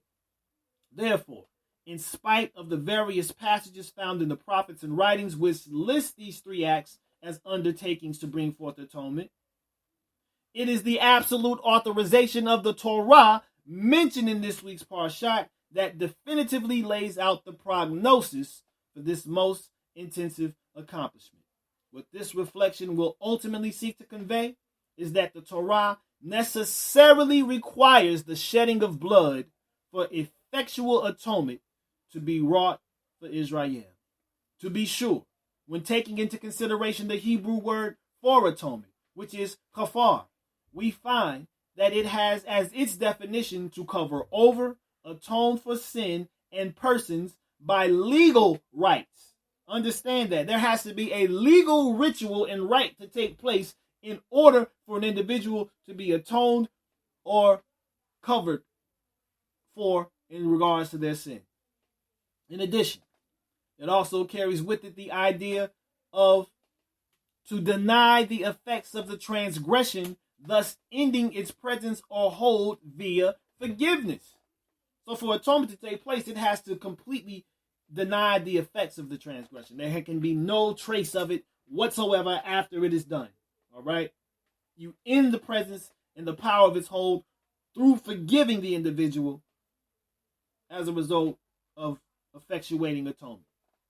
So the first instance of a scriptural covering, atonement, is found just after Adam and Hawa ate from the tree of knowledge of good and evil, when Yah provided skins for the couple to cover them after they had discovered that they were naked. Also, there was a spiritual covering that took place as the blood from the animal which was slaughtered to provide them with the skins covered their sin. Twofold. If you see the twofold reality of the atonement that took place just after the garden experience, give me a 2. If you see the physical covering of them being covered in the skins taking place, and you see the spiritual covering of the animal being sacrificed covering their life, please type in a 2 for your understanding of what is being stated. It is very important to understand this. Now, explicitly, we see the skin covering that Yah provided for them, because they made fig leaves, remember? Yah put that skin on them. But we don't really take into account when reading it, because it's not explicitly stated that that was a sacrifice, an offering to atone for their sin. We don't mention that a lot. All right?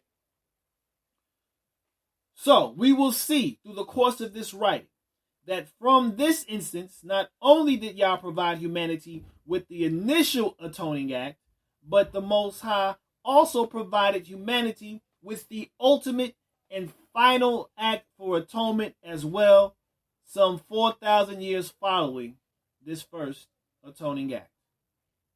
Yes, indeed, they wore it every day to remind them, and to cover their nakedness. So from the days of our ancestors' wanderings in the wilderness after leaving Mitzrayim just a few decades prior to the destruction of the temple in 70 CE by the Romans, the method of producing atonement for Israel was carried out yearly on the appointed grounds of the tabernacle or temple at the appointed time of Yom Kippur. This week's double portion, Acharei Mot and Kedoshim, which translates to after the death and holiness / apartness. Do you see what that's even saying? After the death, there is holiness. There is set apartness. If you understand what I'm saying, please give me a 1. After the death of who? Of Mashiach. One is then made holy. That's what this is saying. After the death of Mashiach Yahushua, one is then made holy. It is throughout. Remember, these scriptures bear witness of Yahushua in every manner. So, this week's double portion, Acharei Mot Kedoshim, which translates to after the death and holiness or apartness, respectively, details the extensive and intensive process by which the priesthood, and most especially the high priest, was to carry out the rituals necessary for atonement to be brought about for himself and the people. The process is described in the Jewish Encyclopedia as follows. Quote, the Day of Atonement, according to biblical tradition, is one in the cycle of holidays instituted by Moses. It occurs on the 10th day of the 7th month and is distinguished by abstaining thereon from food, which is afflicting one's soul, and by an elaborate ceremonial.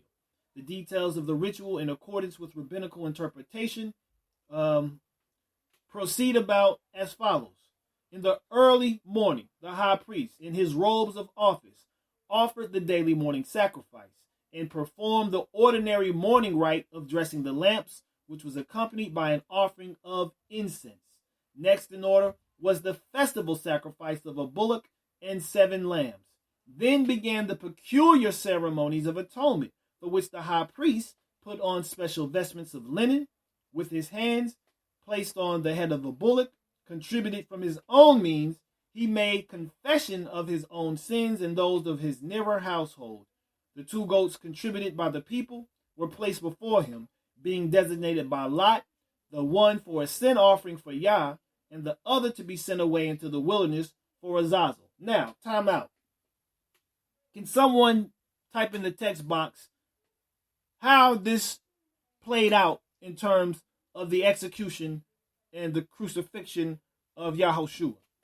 How were there two lambs or two goats, one released and one taken up to Yah, that took place during this execution of Yahushua?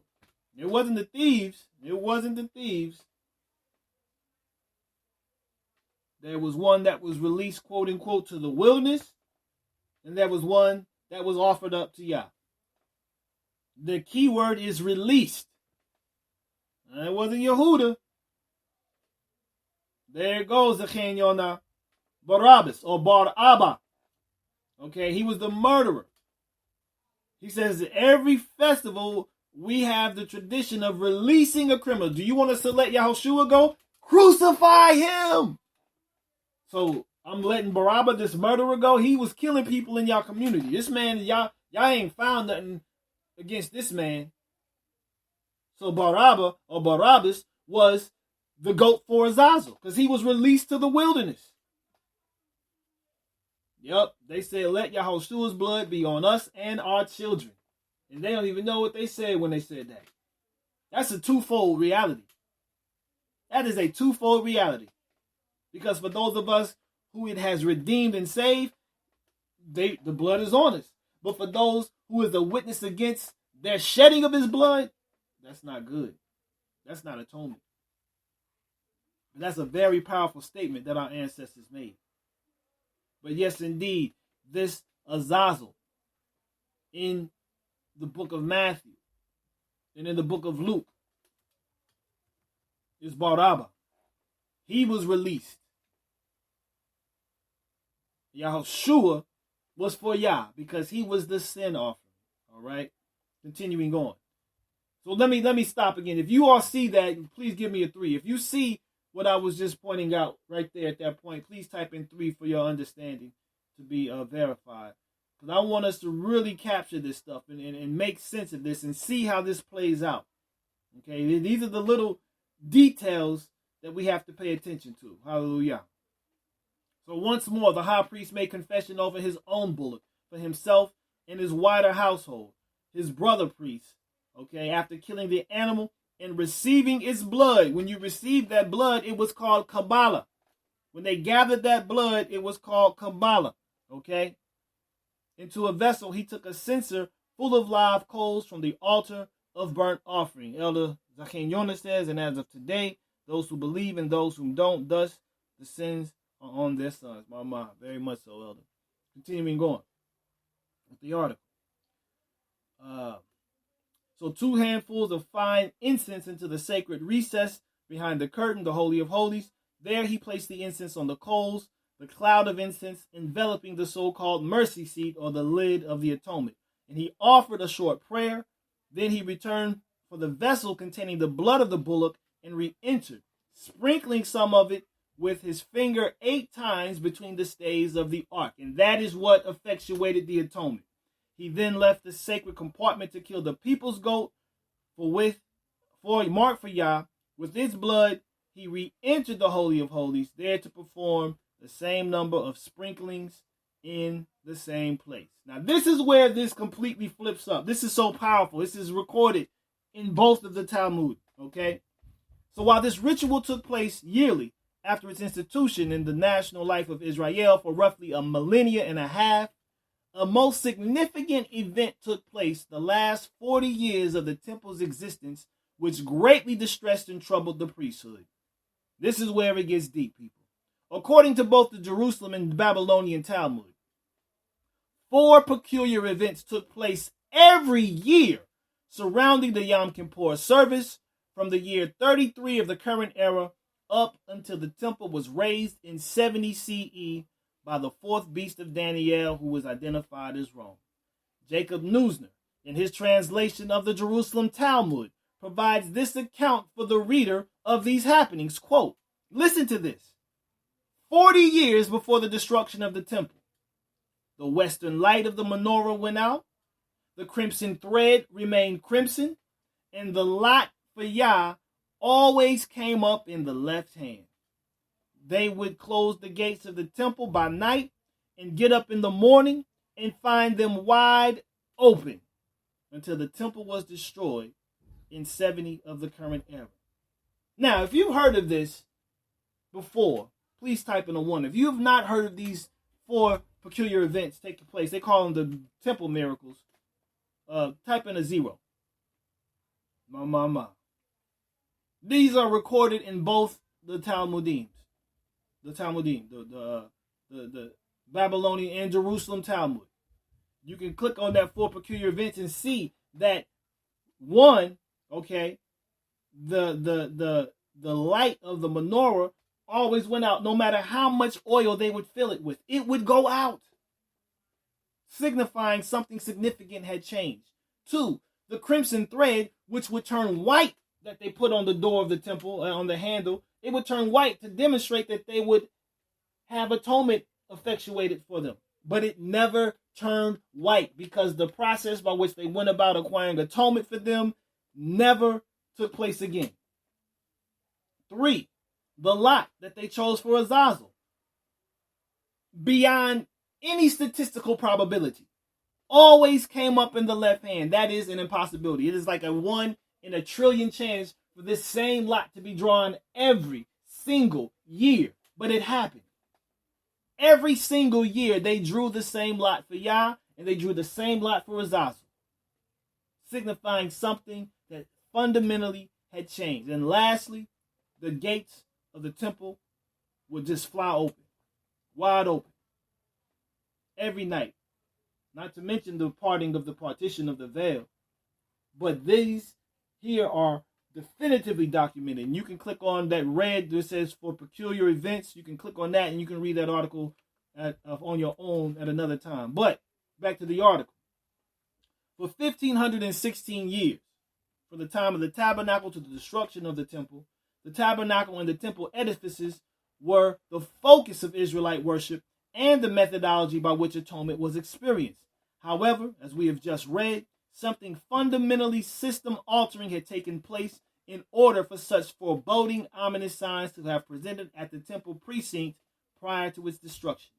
What took place was an event so radically transformational that the entire fabric of time was reset, and from that moment forward, years would be demarcated from that point forward to the very present. Prophetically, an event was foretold that would take place within a certain time frame, which would affect the very nature of atonement, as the sacrificial system was to be done away with for a time within a prophetic 70-week window, so as revealed to the prophet Daniel. So here it is. Exactly. If Daniel prophesied of the sacrifices, that which was daily, being taken away, how in the world are we going to achieve atonement? If blood is required and we don't have an altar, how are we going to achieve atonement? So to bring this matter to light, a quote from Todd Peterson, PhD, which he wrote in his book, The Creator's Window, says the following, quote, first, Yahushua refers, as M70 just brought up this evening, or this earlier today, to the end time period when a world leader will commit acts similar to those of Antiochus. But this takes the assumption that Yahushua completely understands Daniel's writings because he fulfills the role of suffering servant. It is the Messiah, the anointed one, and Elohim's arm revealed to the Israelite people. If true, then Yahushua has the authority and knowledge to say that Daniel's words will be fulfilled in the future. A key point to remember is that Antiochus preceded the appearance of Yahushua in time-wise, because this 70-week period is very specific in its outlaying of events occurring. The prophecy of 70 weeks of years must have a precise beginning, historically initiated by the decree for the reconstruction of Jerusalem after the Judean captivity in Babylon. So the reconstruction of the city, not the temple, the reconstruction of the city of Jerusalem is the initiating point. The calculation thus leads to 2 points in time. One concludes the reconstruction of the city. The other identifies the Messiah's appearance. and 1 7-year period saved for the end of time. And we'll get to that, Moram 70. Thus, it's 469, I believe it is. We'll get to that. The 69 times 7 years span a time from the beginning of the calculation until the time when the anointed one is cut off and will have nothing. The end of the 69 weeks reveals a direct reference to the Messiah's ministry and death. The cut off, he will be cut off. The following description of the calculation is provided in, Josh McDowell's evidence that demands a verdict. It is 444, slicha. So multiplying the 69 weeks by 7 years for each week by 360 days gives a total of 173,880 days. The difference between 444 BC, which is when that took place, and 8033 then is 476 solar years.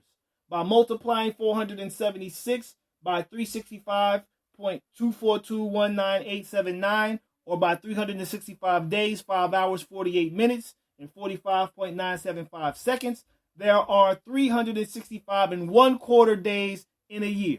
One comes to 173,855 days, 6 hours, 52 minutes, 44 seconds, or 173,855 days. This leaves only 25 days to be accounted for between 444 BC and 8033.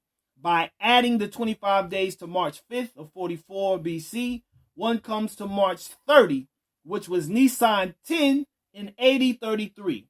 This is the triumphal entry of Yahushua into Jerusalem. So that just pinpoints it. That completely, this makes it conclusive. It solidifies everything in which those who identify themselves as Notrim or Nazarene or Messianics historically and principally and scripturally profess. Time. It's laser focused, as Moram 70 is saying. So prophecy is revealed in the construct of time, and history serves as the witness to its fulfillment. That the fulfillment of the ultimate offering for atonement would be prophetically undertaken by the suffering servant of Israel is confirmed in the epic work, The Messiah Text by Raphael Patai, in the chapter titled The Suffering Servant. The fact that Mashiach would be this offering is confirmed in this chapter called The Messiah, Suffering Messiah, where he quotes an excerpt from Peshitta Rabbah stating that, quote, listen to this. Listen to what this says. This is an oral tradition that is well understood for thousands of years.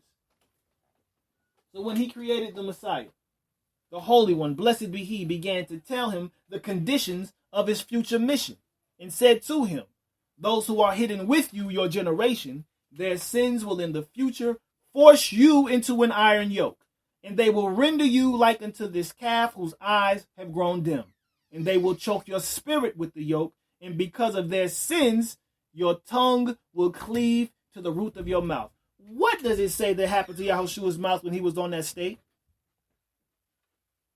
What was his mouth like? What did it say his mouth was like? Was it not cleaving to the roof of his tongue? Shalom, buddy. Do you accept this? The Messiah said before the Holy One, blessed be he, master of the world.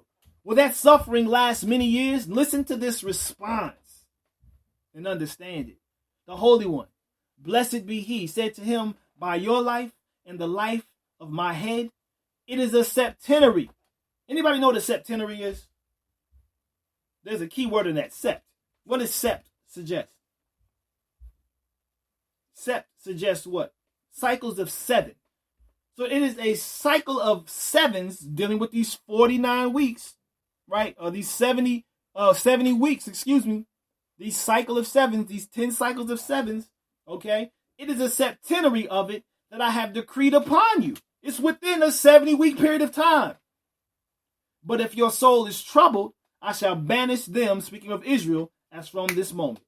He said before him, master of the worlds, with gladness in my soul and with joy in my heart, I accept it, so that not a single one of Israel should perish, and not only those who will be alive should be saved in my days, but even the dead who have died from the days of Adam, the first man, until now. Keep in mind, when he rose, those who died before him also rose. And not only they, but even the stillborn should be saved in my days, and not only the stillborn, but even those to whose creation you gave thought, but who were not created. This is what I want. This is what I accept. And this is from Peshitta Rabbah on pages 161 A and B. So while Yahushua was anguished over the brutal ordeal that he was about to face, in his prayer prior to his passion, it is recorded that he stated, "My Father, if it is possible, may this cup be taken from me, yet not as I will, but as you will." This act of selflessness is indicative of the spiritual maturity and development of consciousness within the individual. And this is what that Torah does. Is, remember, it brings about the maturity of and development of the individual. That's what Torah does. Perfection. And this is what Yahushua did. He perfected himself to the point where he could lay his own life down. As Yahushua's selfless example exceeds all others preceding him, it is not without precedent, as we already read. The spiritual corollary of this selfless sacrificial act is that of the Akedah binding of Isaac. The legend surrounding this episode is that Isaac, then a young man of 37 years old, disputed with his brother Ishmael over the matter of his being circumcised at the age of 13. So Ishmael was bragging and boasting, "Yeah, I got circumcised when I was 13. You was just 8 days old. I had to feel everything." This is what Ishmael was doing, right? To display his faithfulness to Yah and loyalty to his father Abraham, Isaac stated that he would willingly and joyfully accede to being brought up as a human sacrifice if Yah were to tell Abraham to do so. This is from the book of Jasher. The legend continues that as the Most High heard this boasting retort of Isaac's, he found it good in his eyes to try his father Abraham in this very matter. To make this long story shorter, as Abraham and Isaac were on their way to fulfill this most trying command, a profoundly prophetic response is made by Abraham to his only unique and promised son when asked by Isaac where the victim was for the offering. The book of Genesis records these most powerful words.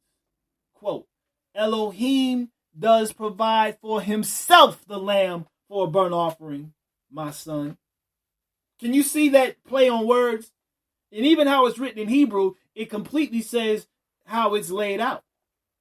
Elohim, he doesn't say my son in the beginning. It says Elohim does provide for himself the lamb for a burnt offering. Who is that lamb? My son. And the two of them went together. If you understand what's just being said there, type in a 1. If you understand the significance of this prophetic response that Abraham made to his son Isaac in questioning, I got the knife and the wood and the fire, but where's the lamb? Well, Elohim does provide for himself the lamb for a burnt offering, my son. Okay? Prophetically. Look at it prophetically. Don't look at it literally. Look at the spirit of what's being said. So with these most remarkable words, a stunning prophecy was made that would provide humanity with the ultimate solution for the problem of sin. But before we address how this prophecy was forecast for a distant offering of a similar nature, let us take a moment to examine why blood is required for expiation and atonement of the soul that has sinned.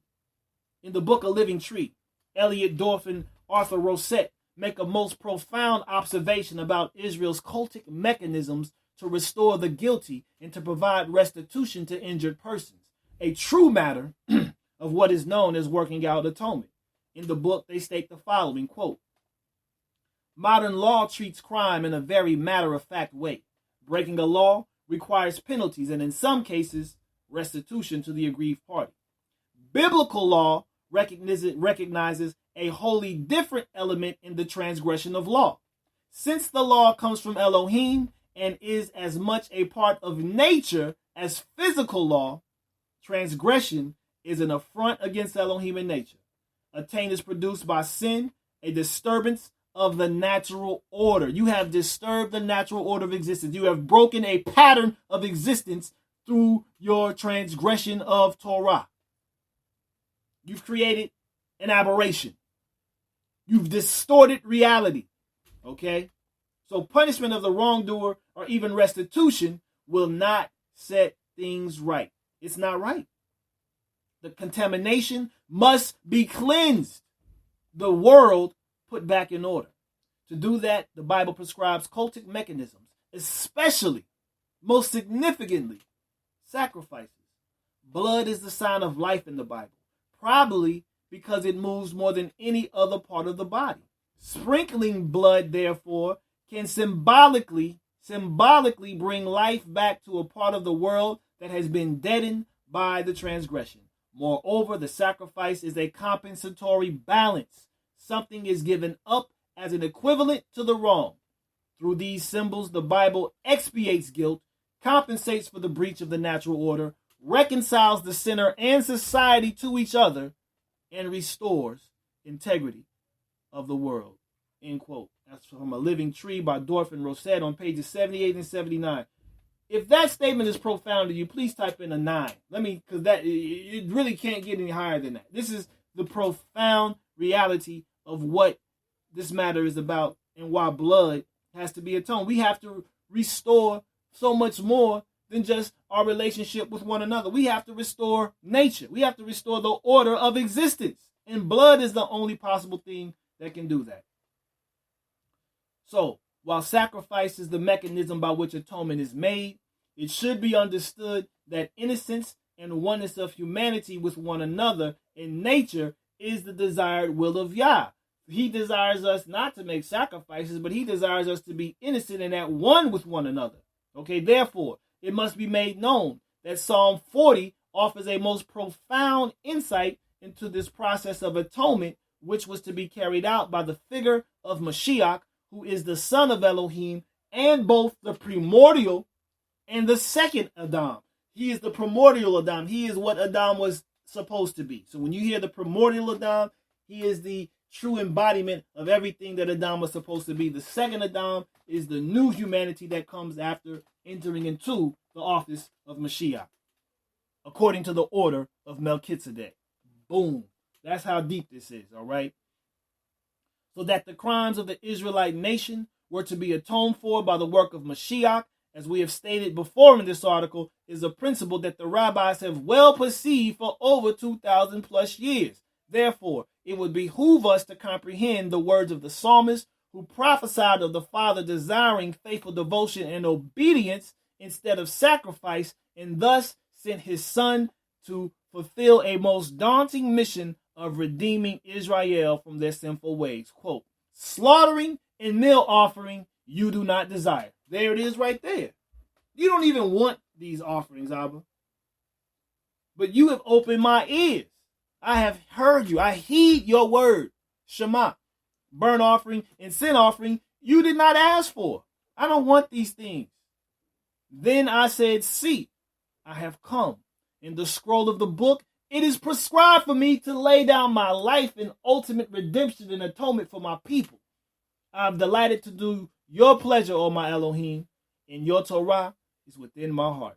That's Psalm 40, verses 6 through 8. Desirous to fulfill the mission that he was given, it was the pleasure of Mashiach to perfectly observe the Torah, which created a twofold reality. One, it brought forth the role of Mashiach being presented as the unblemished victim to be offered once and for all time. And secondly, to become the mediator of the covenant of promise.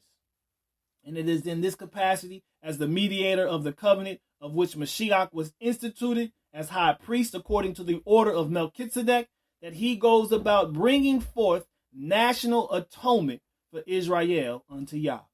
This is the fulfillment of the prophetic words spoken by Abraham to his son when he informed Isaac that it would be Yah who would provide the lamb for the Olah offering, once and for all, which would be the Son of the Most High through the seed of Abraham. Consequently, what justified this course of action that Yahushua undertook as Mashiach was not only the rabbinically accepted principle of the suffering of the righteous for the entire nation, as mentioned in the preliminary quote that opened this article, but also the Israelite reality of Mashiach Yahushua resurrecting from the dead because of his innocent and set-apart life. His resurrection justified the offering that was made. And there was a reality amongst Israel that the resurrection was to take place. For it was his perfect observance of Torah that allowed him to overcome death, being that in his life he overcame sin, thus nullifying the law of sin and death. As a result, so that means pretty much death can't hold someone who is without sin, because that is a law. If you sin, you shall surely die. That goes back to the garden. That's what Satan's lie is all about. You will not surely die. Satan knows you will die if you sin and you break Yah's word, which is what he desires. And he wants you to die in your sin. But because Yahushua was innocent, unblemished, perfect, according to Torah, death had no hold over him because he was sinless. Now, if you understand that, please give me a 4, because that is the most profound understanding, one of them, that we can have. We need to understand that. So as a result, it was with the resurrection of Yahushua that the Father of all spirits instituted a new law, one which was originally intended to be experienced by Israel in the first place, a principle that Rav Shaul of Tarsus identified in his epistle to the assembly at Rome as the Torah of the Spirit of the life in Mashiach Yahushua, which has set humanity free from the law of sin and death. The law of the Torah of the Spirit of the life in Messiah Yahushua has set me, you, us free from the law of sin and death. We are no longer bound to that law. You don't have to sin anymore. Therefore, you don't have to die.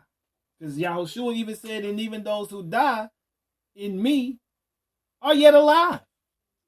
So, however, for us to more fully ascertain a working knowledge of the blood offering of Mashiach, the epistle to the Nazarene community of Hebrews provides us with a succinct epistemology of the messianic sacrifice and martyrdom of Yahushua, so as carried out by the order of Pontius Pilate at the urgent pleas of the apostate leadership of Israel. The epistle goes on to show the connection between the ritual surrounding Yom Kippur and the messianic offering by stating the following. But into the second part, the high priest went alone once a year, not without blood, which he offered for himself and for sins of ignorance of the people. The set-apart spirit signifying this, that the way into the most set-apart place was not yet made manifest, while the first tent has a standing, which was a parable for the present time in which both gifts and slaughters are offered, which are unable to perfect the one serving as to his conscience. Your conscience isn't affected to the degree if you were to know that this man died for you. For instance, this basketball player, something Roy, he played with the Portland Trailblazers.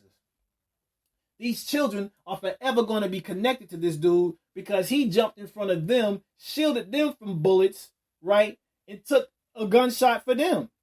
So you know their conscience is completely changed because they understand that he gave up his life in order to preserve and protect them. He didn't have to do that. He took a gun, he took a bullet for them. This is the same thing that Yahushua did for us. He took a bullet for us. He took the bullet for us. But it's the same principle. Because conscientiously, those children are affected forever now. And they're connected to that man in such a profound and deep way because they owe their life to him, as a matter of fact. And this is what Yahushua does. Okay? So let me go back to read this again. So, the way into the most set apart place was not yet made manifest, while the first tent has a standing, which was a parable for the present time in which both gifts and slaughters are offered, which are unable to perfect the one serving. That wasn't the intent again. He said, but you have opened my ears. You're not going to be perfect or made perfect through sacrifices and gifts to Yah. You're going to be perfect to Yah through your obedience to him. So the sacrificial system was a concession. Again, that was a concession to compensate for our inadequacy. All right. So again, gifts and slaughters are offered which are unable to perfect the one serving as to his conscience, only as to food and drinks and different washings and fleshly regulations imposed until a time of setting matters straight.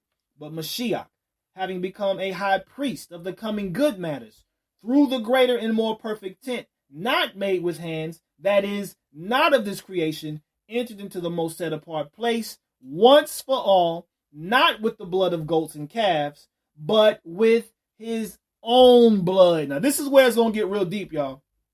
Having obtained everlasting redemption.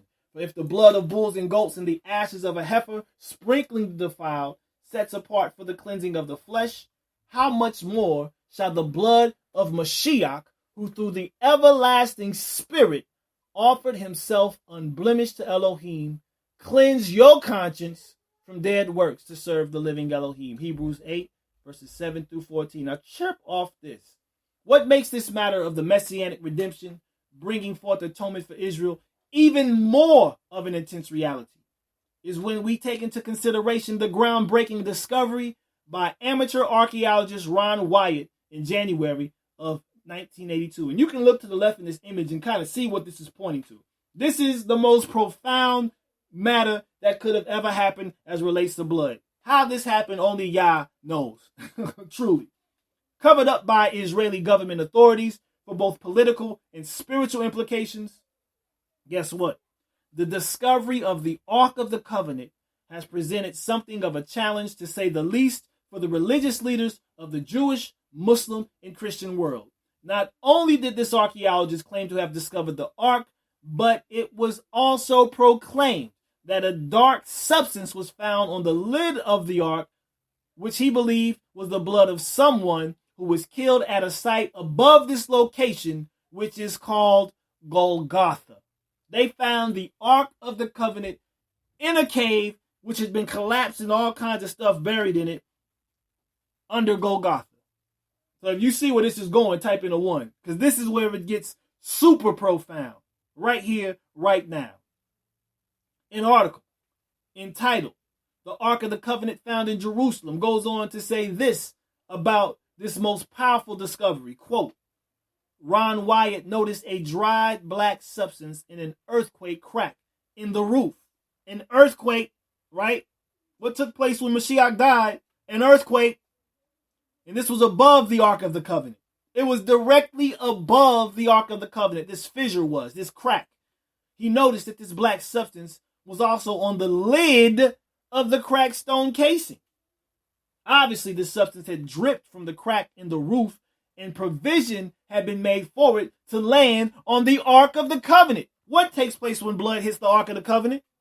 Can somebody type in one word that takes place when blood strikes the lid of the Ark of the Covenant? What happens? What is brought forth? Can someone type that in? One word. We're talking about it right now. There it is, Zaken Yonah. Atonement. But the blood of, well, let me continue on reading this here.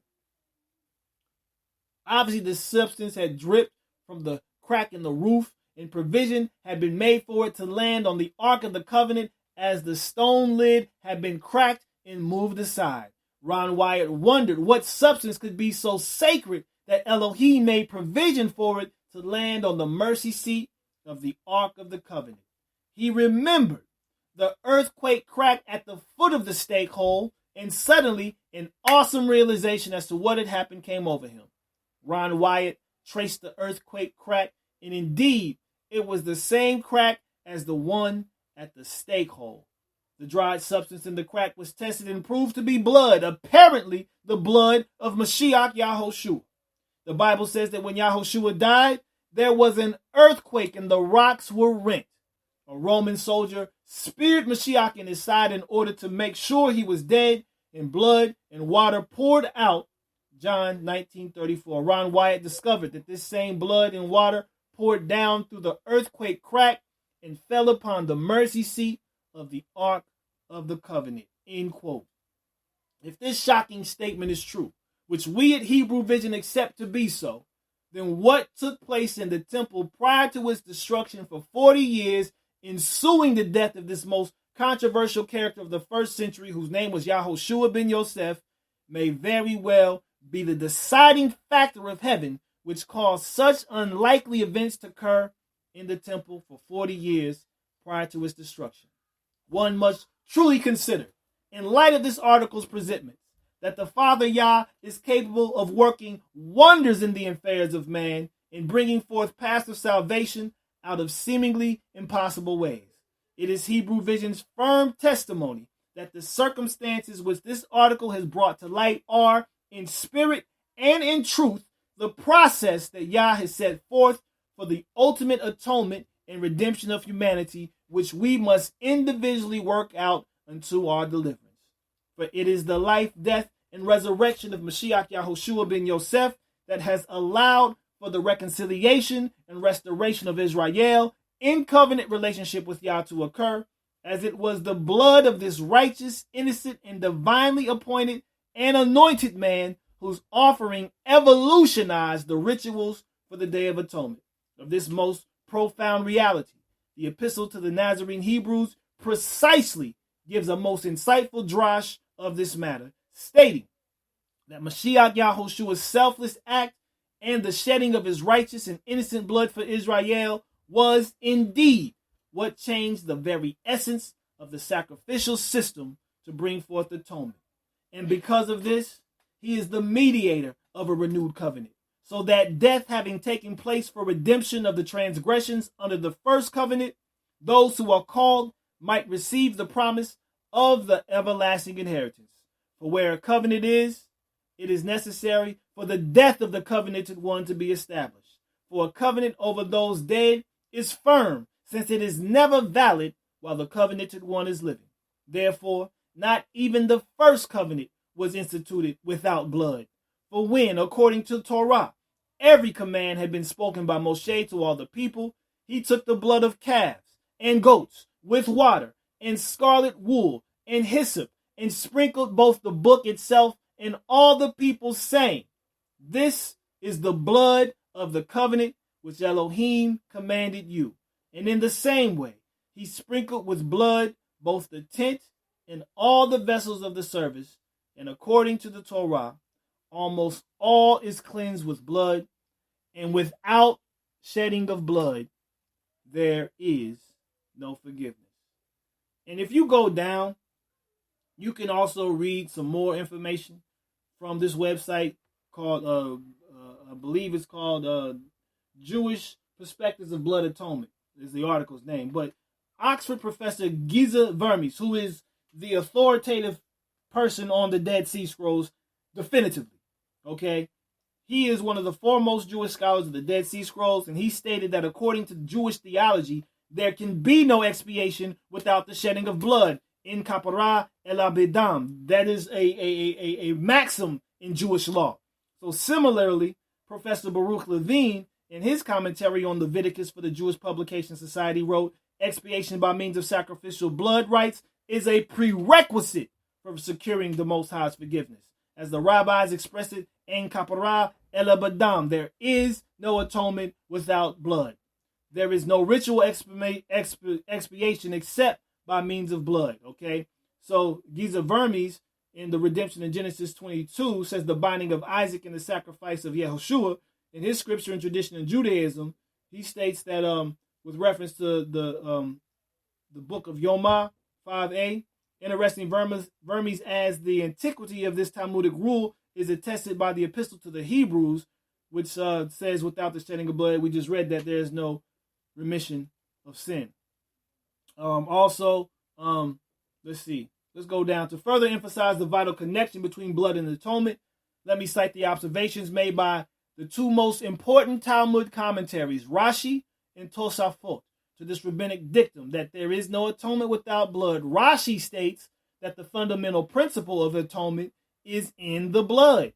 Tosafot, also discussing the Talmudic statement that there is no atonement without the blood, makes reference to a passage found elsewhere in the Talmud that indicated that the priest had to eat certain specified sacrifices if those offerings were to have their atoning effect. Tosafot then concludes, but in any case, the fundamental principle, again, Ichar, of atonement does not exist without blood. All right, so this is definitive. As Moraim 70 typed here, these are legal matters, And that is what the word kafar even suggests. It is suggestive of atonement taking place by legal rights. So you cannot do it just on a personal matter. There has to be some lawful connections to this matter here. But I want to pray that what you all have just heard in my offering has been to your edification, that it has been to your enlightenment, and to further understand the significance of atonement as being a matter related to blood, which further shows the depth, the breadth, the width, the height, and the overall profundity of Mashiach Yahushua in his life, death, and resurrection. And that is what we profess. Yahushua impaled in his resurrection. But most importantly, we want to show his unblemished life. And this is how profound it is. In order to have Yahushua martyred, murdered, they could not find anything in Torah to condemn him. Because if they, wanting to kill him and tried to use Torah to do it, well, they would have had many reasons if he had broke the Torah. But because they could not find any law that he broke, well, they had to then go to their oppressors and say that this man was a rebel, which demonstrates his Torah perfect observation. He was perfect in his observance of Torah. Otherwise, they could have stoned him. They could have beheaded him. They could have lit him on fire. They could have exiled him. But they could not do any of those things. And we read about that just today. And they had to have him crucified by a foreign country, a foreign power, which demonstrates his Torah observance, perfect Torah observance. So with that, I want to give all praises to the Most High in the name of Mashiach Yahushua, who is my Redeemer, who is my King, who is my High Priest, who is my Rabbi, who is the Prophet. And I want to now get ready to close with a Hatzi Kaddish. I want to thank you all for staying tuned in to Hebrew Vision and laboring with us and tarrying with us for quite some time today as we start early every day. But we're not finished. We got one more brother that's about to come to the microphone, but before he does come, I want to close with a Hatzi Kaddish, and then I'll introduce and welcome him to the microphone, and then we will proceed from there. Hallelujah. So with that, Yikadal vayikadesh shemei robah, v'yalmad divra kirutei v'yimelech malkutei, v'chayechunu v'yamichunu v'chayeda kol beit Yisrael, bagalav izman kari v'yimeru. Amen. Yehi shmei rabba mavorach le'olam ul me'almaya. Yit barak v'yistabach, v'yit pa'ar, v'yit roman, v'yit naseh, v'yit hadar, v'yit alei, v'yit halal, shemei rekudishah berechu. Ve'ela min kol barakata v'ashirata, tush bechata, v'nechmata, damiran ba'alma, v'yimeru. Amen.